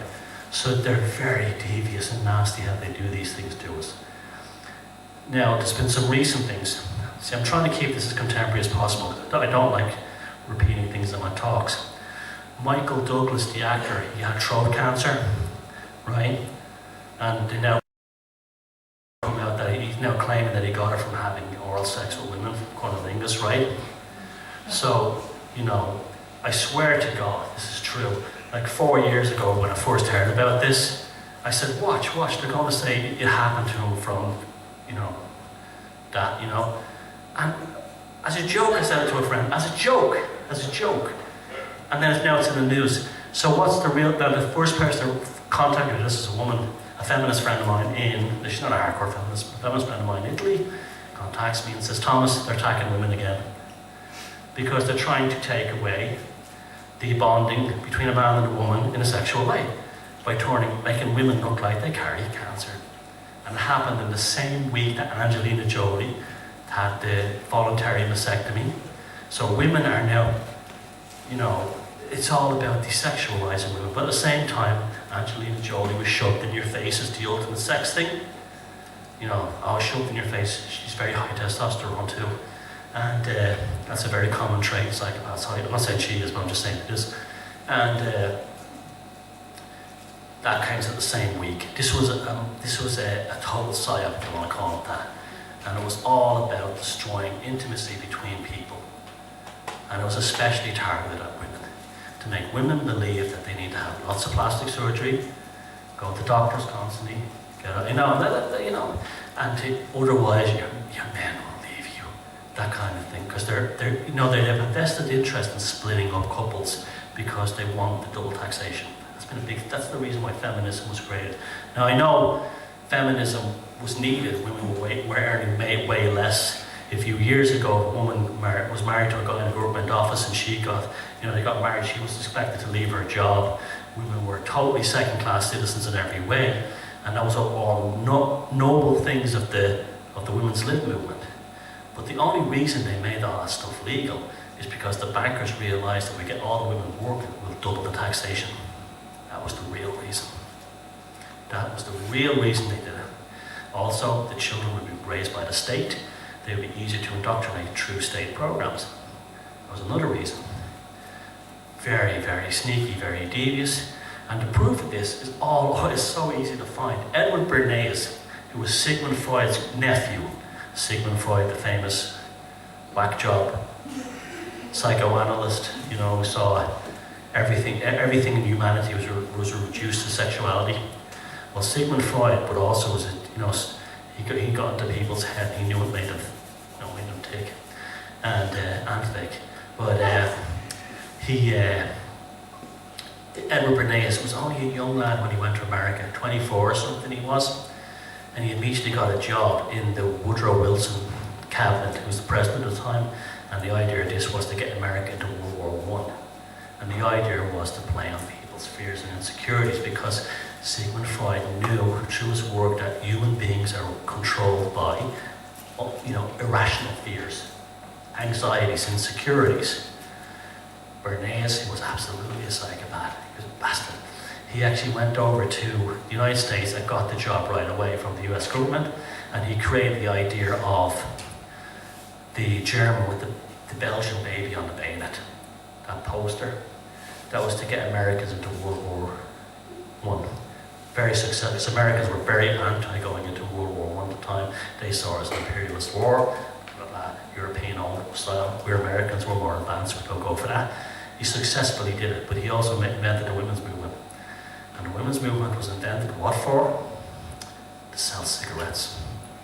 This is totally and completely, there to be found. There's a documentary called The Century to Self, made by the BBC. And Bernays, the tobacco company, Philip Morris, Marlboro, approached him and said, women are not smoking. Women are not smoking. Men are smoking, but women are smoking, not smoking. How do we get women smoking? And he devised the idea. He looked at the suffragette movement, which were looking for the votes, because women didn't have the vote in America at the time. And he said, we'll tie it to the suffragette movement, and we'll tie it to women and female liberation. And what he did was, they had a suffragette parade in Manhattan, and women didn't smoke in public then. And he said, when I give you the signal, these paid off feminists, they were paid off like actors and stuff or socialites, you're to light up the cigarette on Fifth Avenue and hold it aloft as a torch of freedom against the oppression of men. And they did it on cue, because it was considered a big taboo to smoke for a woman to smoke back then. And they held it up, and that's how he got women smoking all over the world. By playing on the insecurities, not insecurities, but the genuine grievances that women had, that they were, victims of men. And he took the whole idea of the suffragette movement and giving them a vote with a corporate agenda. Only a psychopath would think that way. And it went on further from that. He became incredibly wealthy. He actually came up with the idea, do you ever know the expression, the banana republic? That comes from him as well. There was I think it was in Honduras, there was a coup. A democratic government took over the country from a fascist dictatorship, and they nationalized the American Fruit Company, which is with like Chiquita Bananas and Dole and all those companies, right? And they started to produce their own fruit and export it. Well, the CIA were very upset about that country having freedom, and have that. So the corporations called the Pentagon and said, what can you do to get our, the United Fruit companies back the ownership of the bananas and the grapefruits and everything else and the pineapples. So it's just an amazing story. He hired CIA jets to pretend to be the government of the country and have them bomb civilian targets and then feed the news back to Americans saying the new government is evil. They're still doing it. They're still doing it. And this isn't a real democracy. It isn't a real country. It's a banana republic. And the actual CIA staged and paid for a coup, and the country lost its freedom, and the United Fruit Company got its money back. I mean, you're killing people with bombs, and it's still going on in order to get a corporation to have Chiquita Bananas back on stream. Now, when he died, incredibly wealthy, he lived like all these bastards. They seem to live forever, like Kissinger and the rest of them. He lived in the upper top floor of a very posh hotel in Manhattan. And he had the whole top suite. He was so rich he could afford it. And he used to boast about, this is all paid for because people are stupid. That's what he used to say. It's human stupidity paid for this. But it wasn't human stupidity. It was imposed stupidity from people, like it was from him on people. It was not, they're not naturally like this, and that's what they paid for. And it was that's an example of when one of these gets into a position of power. He wasn't elected. He had tremendous influence. He got results because he was ruthless and cold. But look at the misery. Look how many women got cancer. Because of cigarettes and stuff. I'm talking about like Marlboros and stuff. That much poison and everything is in them. And all this stuff. And that was all done on the pretense that women deserved freedom. And they do it over and over and over again, and they're doing it in the Middle East with oil. And most Americans, I'm not putting down Americans, I'm married to one, I love American people, but like a lot of Americans do believe that Saddam Hussein attacked the Twin Towers. They really do, because they watch the Fox, and they really did believe that. And when Operation Desert Storm happened, they thought they were going to get the guy who took down the Twin Towers, even though Al-Qaeda was trying to kill Saddam Hussein. They were enemies, and this was constant propaganda. See, like a lot of people say, Americans are so they seem to get very gung-ho for patriotism and all this stuff. They're unbelievably, those people are subject to propaganda like you wouldn't believe. Jingoism, constant. You live in the greatest country in the world. Everyone else is useless. Everybody wants to be in America. They don't want to be American. They hate freedom. It's not because they're killing other countries. It's not because they're sending drones into Pakistan. It's not because of things like what happened in Honduras, El Salvador, Vietnam. It's because they hate freedom, and they really do believe that, because from the time they're children in school, it's so bombarded into them to control them that they actually believe it. And they don't really have, if you look at American economic mobility, it's even worse than most European countries. It's very hard for a poor American to get rich. It's actually easier in most of Europe because of this hidden class system they have. See, it's everything is designed in America to tax you or to have you in debt. For instance, this is one of the reasons I couldn't live there anymore, is because I can always remember everybody was going back to school. That was the big thing. I'm going back to school. I'm 50 years old. I'm going back to school. I want to get it because I don't want to slip out of the job marketplace. And endless ads on the TV, on the radio. Got yourself a college degree at so-and-so college, blah, blah, blah. And there's a big money-making scam.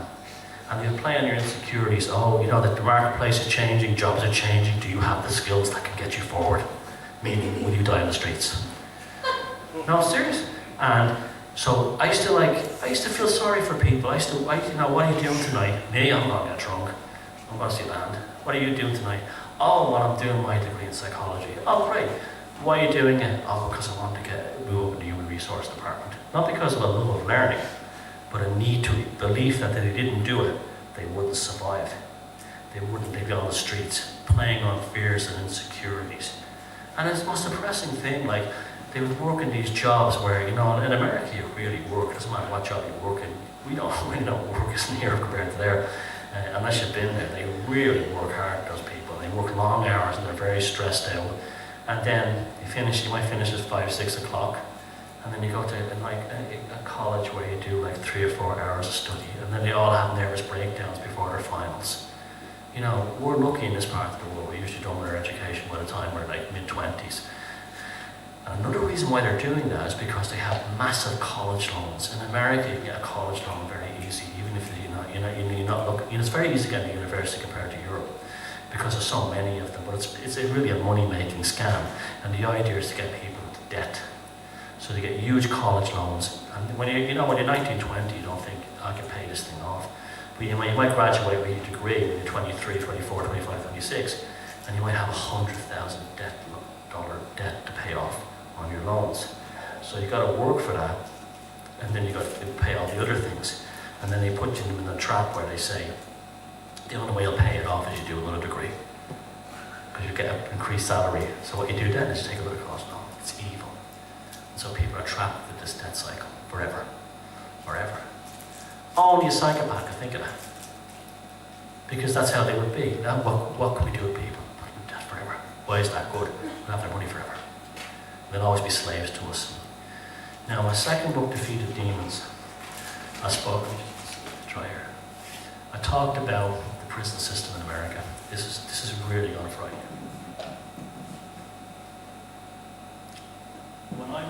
When I left America in '98, I can remember watching a documentary where it was a clip on some current affairs show, where they showed all these people in a town, and I think it was in Ohio or Indiana or somewhere in a rural area, where all the businesses and all the factories had closed down, and they were lobbying for a prison.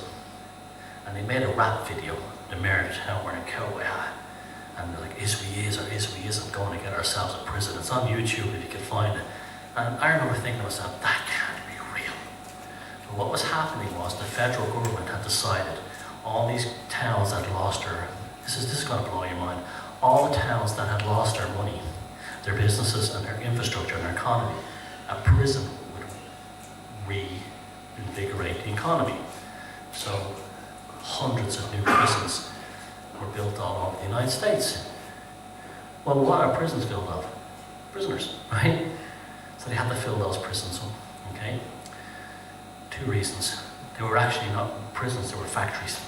There were factories that are now today making everything from paint to jeans to license plates, everything. They're factories, but they still needed inmates. So they came up with this law based on 3 strikes and you're out. That if you committed 3 laws, some guy had killed a child, so they played on people's emotions and outrage over this child murder. That this guy had committed 2 previous convictions. So therefore they said, if you commit crime 3 times, no matter what they are, you go to prison for the rest of your life, right? So there are people in America serving life prison sentences because their last crime was stealing a pizza. It might have been done for, carjacking or burglary or selling a bit of dope or something. But they're serving life in prison sentences, making jeans in prisons. A big part of that was to boost the criminal culture.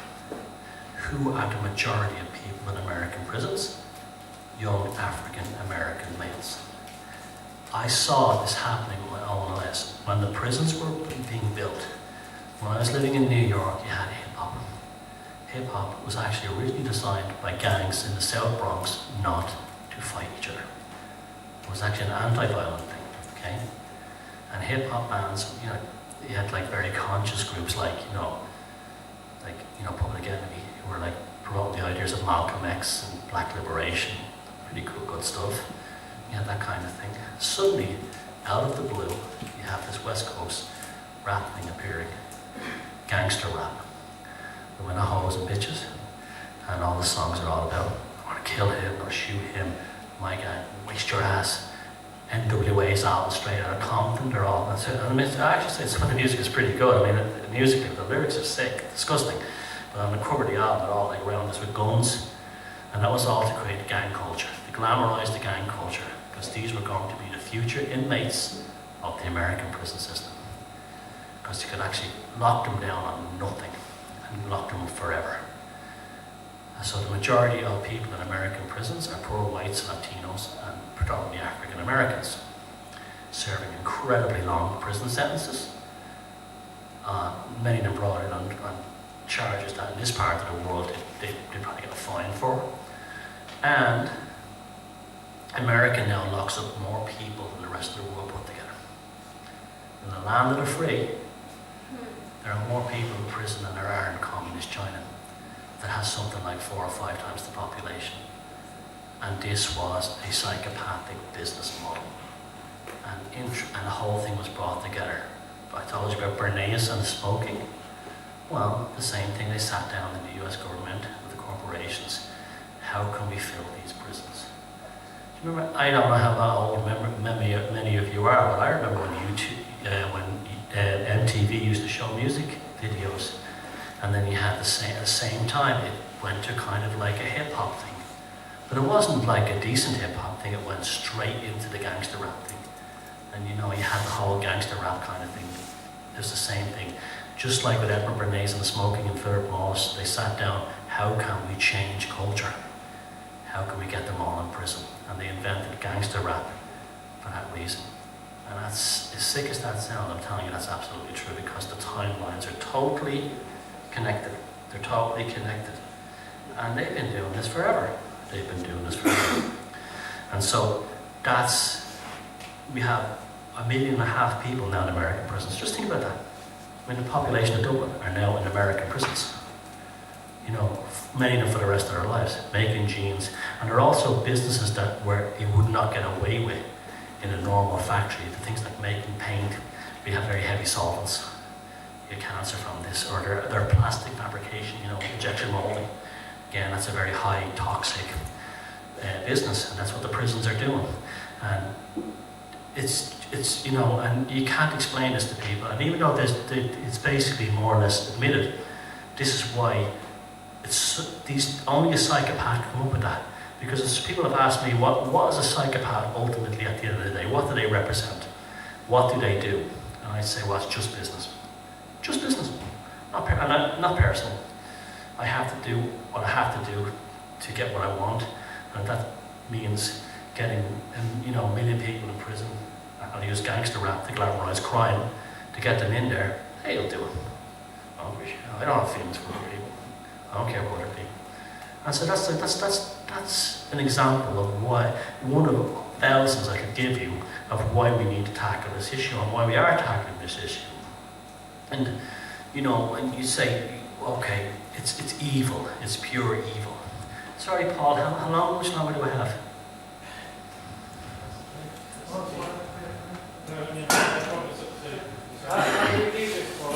What time is it now? I'm just getting a bit tired. I want to get some really good juicy stuff out.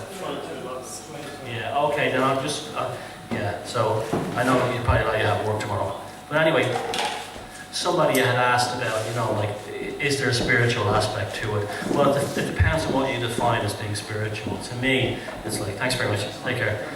To me, spiritual is to do with consciousness. You know, whatever consciousness is, it's non-local to the human body. That's actually been shown, and that's been known for a long time. It's not generated in the brain, it comes from somewhere else. It's some kind of receiver system, and it uses the nervous system. But it's something to do with that. So you want to talk about spiritual, let's talk about that. There was a document I spoke about the Gnostics earlier on. There was a document found in the late 1940s called the Nag Hammadi text. It was found, it was an extremely important document. It was basically the Gospel of St. Thomas, an early draft of Plato's The Republic, and some other texts from the Synoptic Gospels. And what makes this so interesting is that the Gnostics would talk about these races being called the Archons. The Archons, they were called them. And they said, what they described as psychopaths. But they said they live in cities where they would say things like Alexandria and Jerusalem is full of Archons, meaning the center of power, bureaucracy. Now, there's a lot of interpretations about this, My interpretation is that they were talking about psychopathic individuals in bureaucracy, governments, what it was back then. They had tremendous grievances with the power structure within Christianity, early Christianity, tremendous grievances with power structure in Judaism. But ultimately they said that these people in positions of power were infected by what they would call, basically a mind parasite. The mind parasite was what they called the archon. The archon was this infection that caused evil within power structures. And the more I think about this subject, the more I study into it, I actually think there's something to this. Now, I'm not saying that there's another race of beings. There could be. I don't know. I just don't know. But I'm absolutely convinced now there's two forms of consciousness on this earth. There's what we have, empathic consciousness, and there's a psychopathic predatory consciousness. And the psychopathic predatory consciousness, what the Gnostics may have called the archons. Paul Levy's written a very good book called The Wetiko, which is the Native American idea. It's a very similar kind of an infected human being that's infected by a pathological consciousness. And if you look all through cultures, the stuff shows up everywhere. And I believe there's actually a balance here. It's an evolutionary struggle between what you would call good and evil, but it's really about modifying and understanding and evolving. Because nature doesn't make a mistake. If nature generates, my analogy is now, where does a peril come from? A peril comes from a grain of sand which irritates an oyster, okay? Well, I believe that that's why we have these pathological consciousness, because it makes us as a better species. You're all here tonight because you know there's something fundamentally wrong with the world, right? You all know that there's something, but you can't quite put your finger on it. And maybe you don't have to put your finger on it. What you have to do is work for the solution to make it better. I'm going to start a small business. I'm going to put together meetings. I'm going to write a book. I'm going to make films. I'm going to do all kinds of things. But you just want to get out. And what we're doing is we're building the collective oyster, the collective peril in the oyster. The grain of sand is there. And I really do believe that these psychopaths exist for that purpose. As naive as this sounds, it's to make us better people, make us kinder and more understanding of the suffering of people in society. I think the reason why we have affinity for the suffering of indigenous people is because the first peril would be someone like the French philosopher Montaigne, who saw etchings of what the Spanish Inquisition were doing to native peoples and the Mayans and so on in Central America. And that was the beginning of what we call human rights. And it's been showing up all through history. What did Nietzsche say? What doesn't kill me makes me stronger. I feel that way about the psychopathic system, and that's why it's coming to the fore now. We're becoming morally, spiritually, socially, and consciously stronger. Nietzsche also said, what was the thing you would wish on your friends the most? And he said, a miserable life, because then they would know the value of the wonderful moments. Beautiful statement. And that's why I just love Nietzsche. That's one of the things that's just such a deep statement. But you think about that, and that's why creativity is so important. If you write music, if you write poetry, if you write songs, if you make clothes, embroidery, knitting, anything, get out there and do it for the right reasons. Do it and create the new universe going forward. Create that collective peril of humanity, because that's the opportunity that's been put before us. I was saying to someone there, I was talking about art the other day. I said, look, we talked like if the things about the Bible that Jehovah is an evil demon, then every brushstroke must be seen as a stab, every stanza as a punch, every word of truth and decency as killing that demon, and that's building that peril. And that's the purpose of the psychopath. And I know that sounds kind of out there. I'm not kind of a new agey or religious guy, but I do believe there's an ultimate evolutionary consciousness end game, and that end game is to look after the people in this world who are the potential victims of psychopaths, and to build that peril that will actually liberate us and build a better, more empathic world from that irritating grain of sand that the psychopath represents. Remember, 1 to 4% of the human race. So that's basically it. So, thanks very much. And do you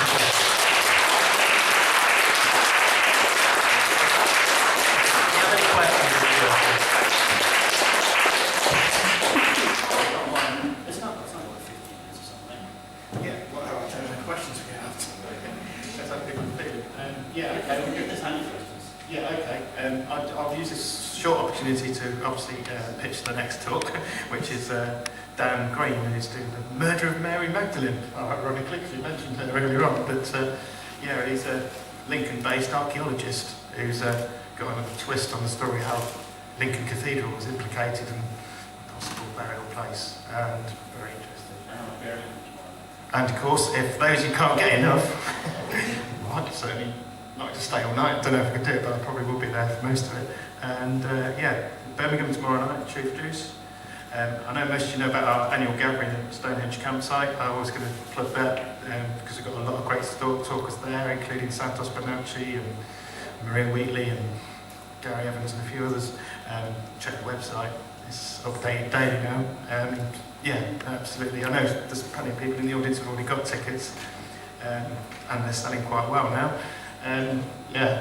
Yeah, ironically, I was quizzed about the price. I know placing value and things like that. It's £100, but ironically, if you wanted to stay at the same campsite for the 4 days, it would actually cost you £140. so £100 is pretty good value, I think. So anyway, 25 quid a day, 10, 15, 20 talkers, whatever we got. So yeah, absolutely. You prepared for the cost of the concert tickets now. Yeah. You know, I got 2 tickets to see Roger Waters, and it was maybe €200 above the charges. No, you were saying to me earlier as well. I mean, we contact everyone for TruthJuice. Nothing is out of the question, but sometimes the pricing is. For instance, Fred Alan Wolfe, for anyone who knows Fred Alan Wolfe is a quantum physicist, and if you watched What the Bleep and other things, he's only 45,000 for 90 minutes. I thought that was maybe a little over our price budget, but it's because, like Thomas highlighted, Americans will pay $200, $300, $400, and 1,000 of them turn up. So they get it once, they're going to get it, and they go there. So and when you speak to their agent who wants a cut, you know, then that's what we got. But you know, as we know, those who are here for the Dr. Emoto tour, smashing gentleman, arranged it all for his son, and you know, he only wanted, you know, a reasonable amount, nothing that we couldn't come up with on the night, a percentage that we could cope with. Brilliant. So yeah, fantastic. But if anyone's got any suggestions for other talkers, then tell us. But yeah, and thank you very much for I'll get your questions over. Thank you, yeah. Thank you. Can I get one question and I'll add everyone to it? It's not a question actually, it's just related to the end of your talk. What was that commandment before thou shalt not kill? Oh, good one, yeah. The second commandment of this, Murray said about creativity and so on is the way forward. Second commandment is, thou shalt not create graven images or idols. Under the commandments, it's less of a crime to kill a human being than it is to create a work of art, which is amazing because they knew the power of art even back then in Paris, because when you start creating, you're creating something that they didn't make. And that's why they have prohibitions on art. That's why, you know, Marc Chagall, the Jewish artist, just like one of the greatest artists ever, he came from an Orthodox Jewish family that actually, you know, community in Russia that forbid that stuff, and yet he still did it. You know, so that goes to show you how fearful they are of art. And that, you know, that's an amazing thing when you think about that. Under the 10 Commandments, killing a person is less of a crime than drawing a picture. So make graven images. Are we done? Thank you. Thank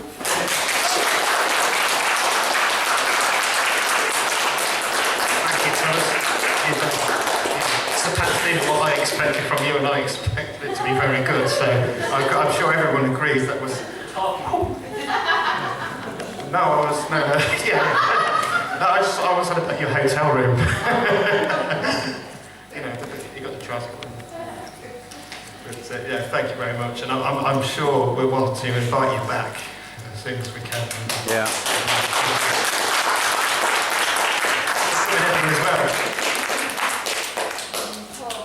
See you. Oh, don't start with the numerology, thanks, no. Yeah. No. Oh, come on, let's hear what Thomas has got to say about the numerology. You were about to say something then, weren't you? Until when? Numerology, I mean, I don't know. About you were about to say That something. stuff is real, by Yeah, the way. yeah, yeah, That stuff is definitely. real because it creates an energetic resonance towards the number. It doesn't mean the number is magic. For instance, the number 13 is a lucky number, but they tell us it's an unlucky number because 13 represents 12 spheres inside of one sphere, and the 13th. Yeah, the flower of life. And the 11th thing is an interesting one as well because on the on the Hindu version of Snakes and Ladders, Makshopatam, as the game is called. It's a game about the effect of karma in life, and the snakes represent the generation of karma, and the ladders represent a growth in karma. And how many squares is the board by? 11 11. That's what I was saying about we're coming back to source, we're coming back to what we used to be, natives. When I said I wanted to come back, and I do. But, yeah, thank you, Carl.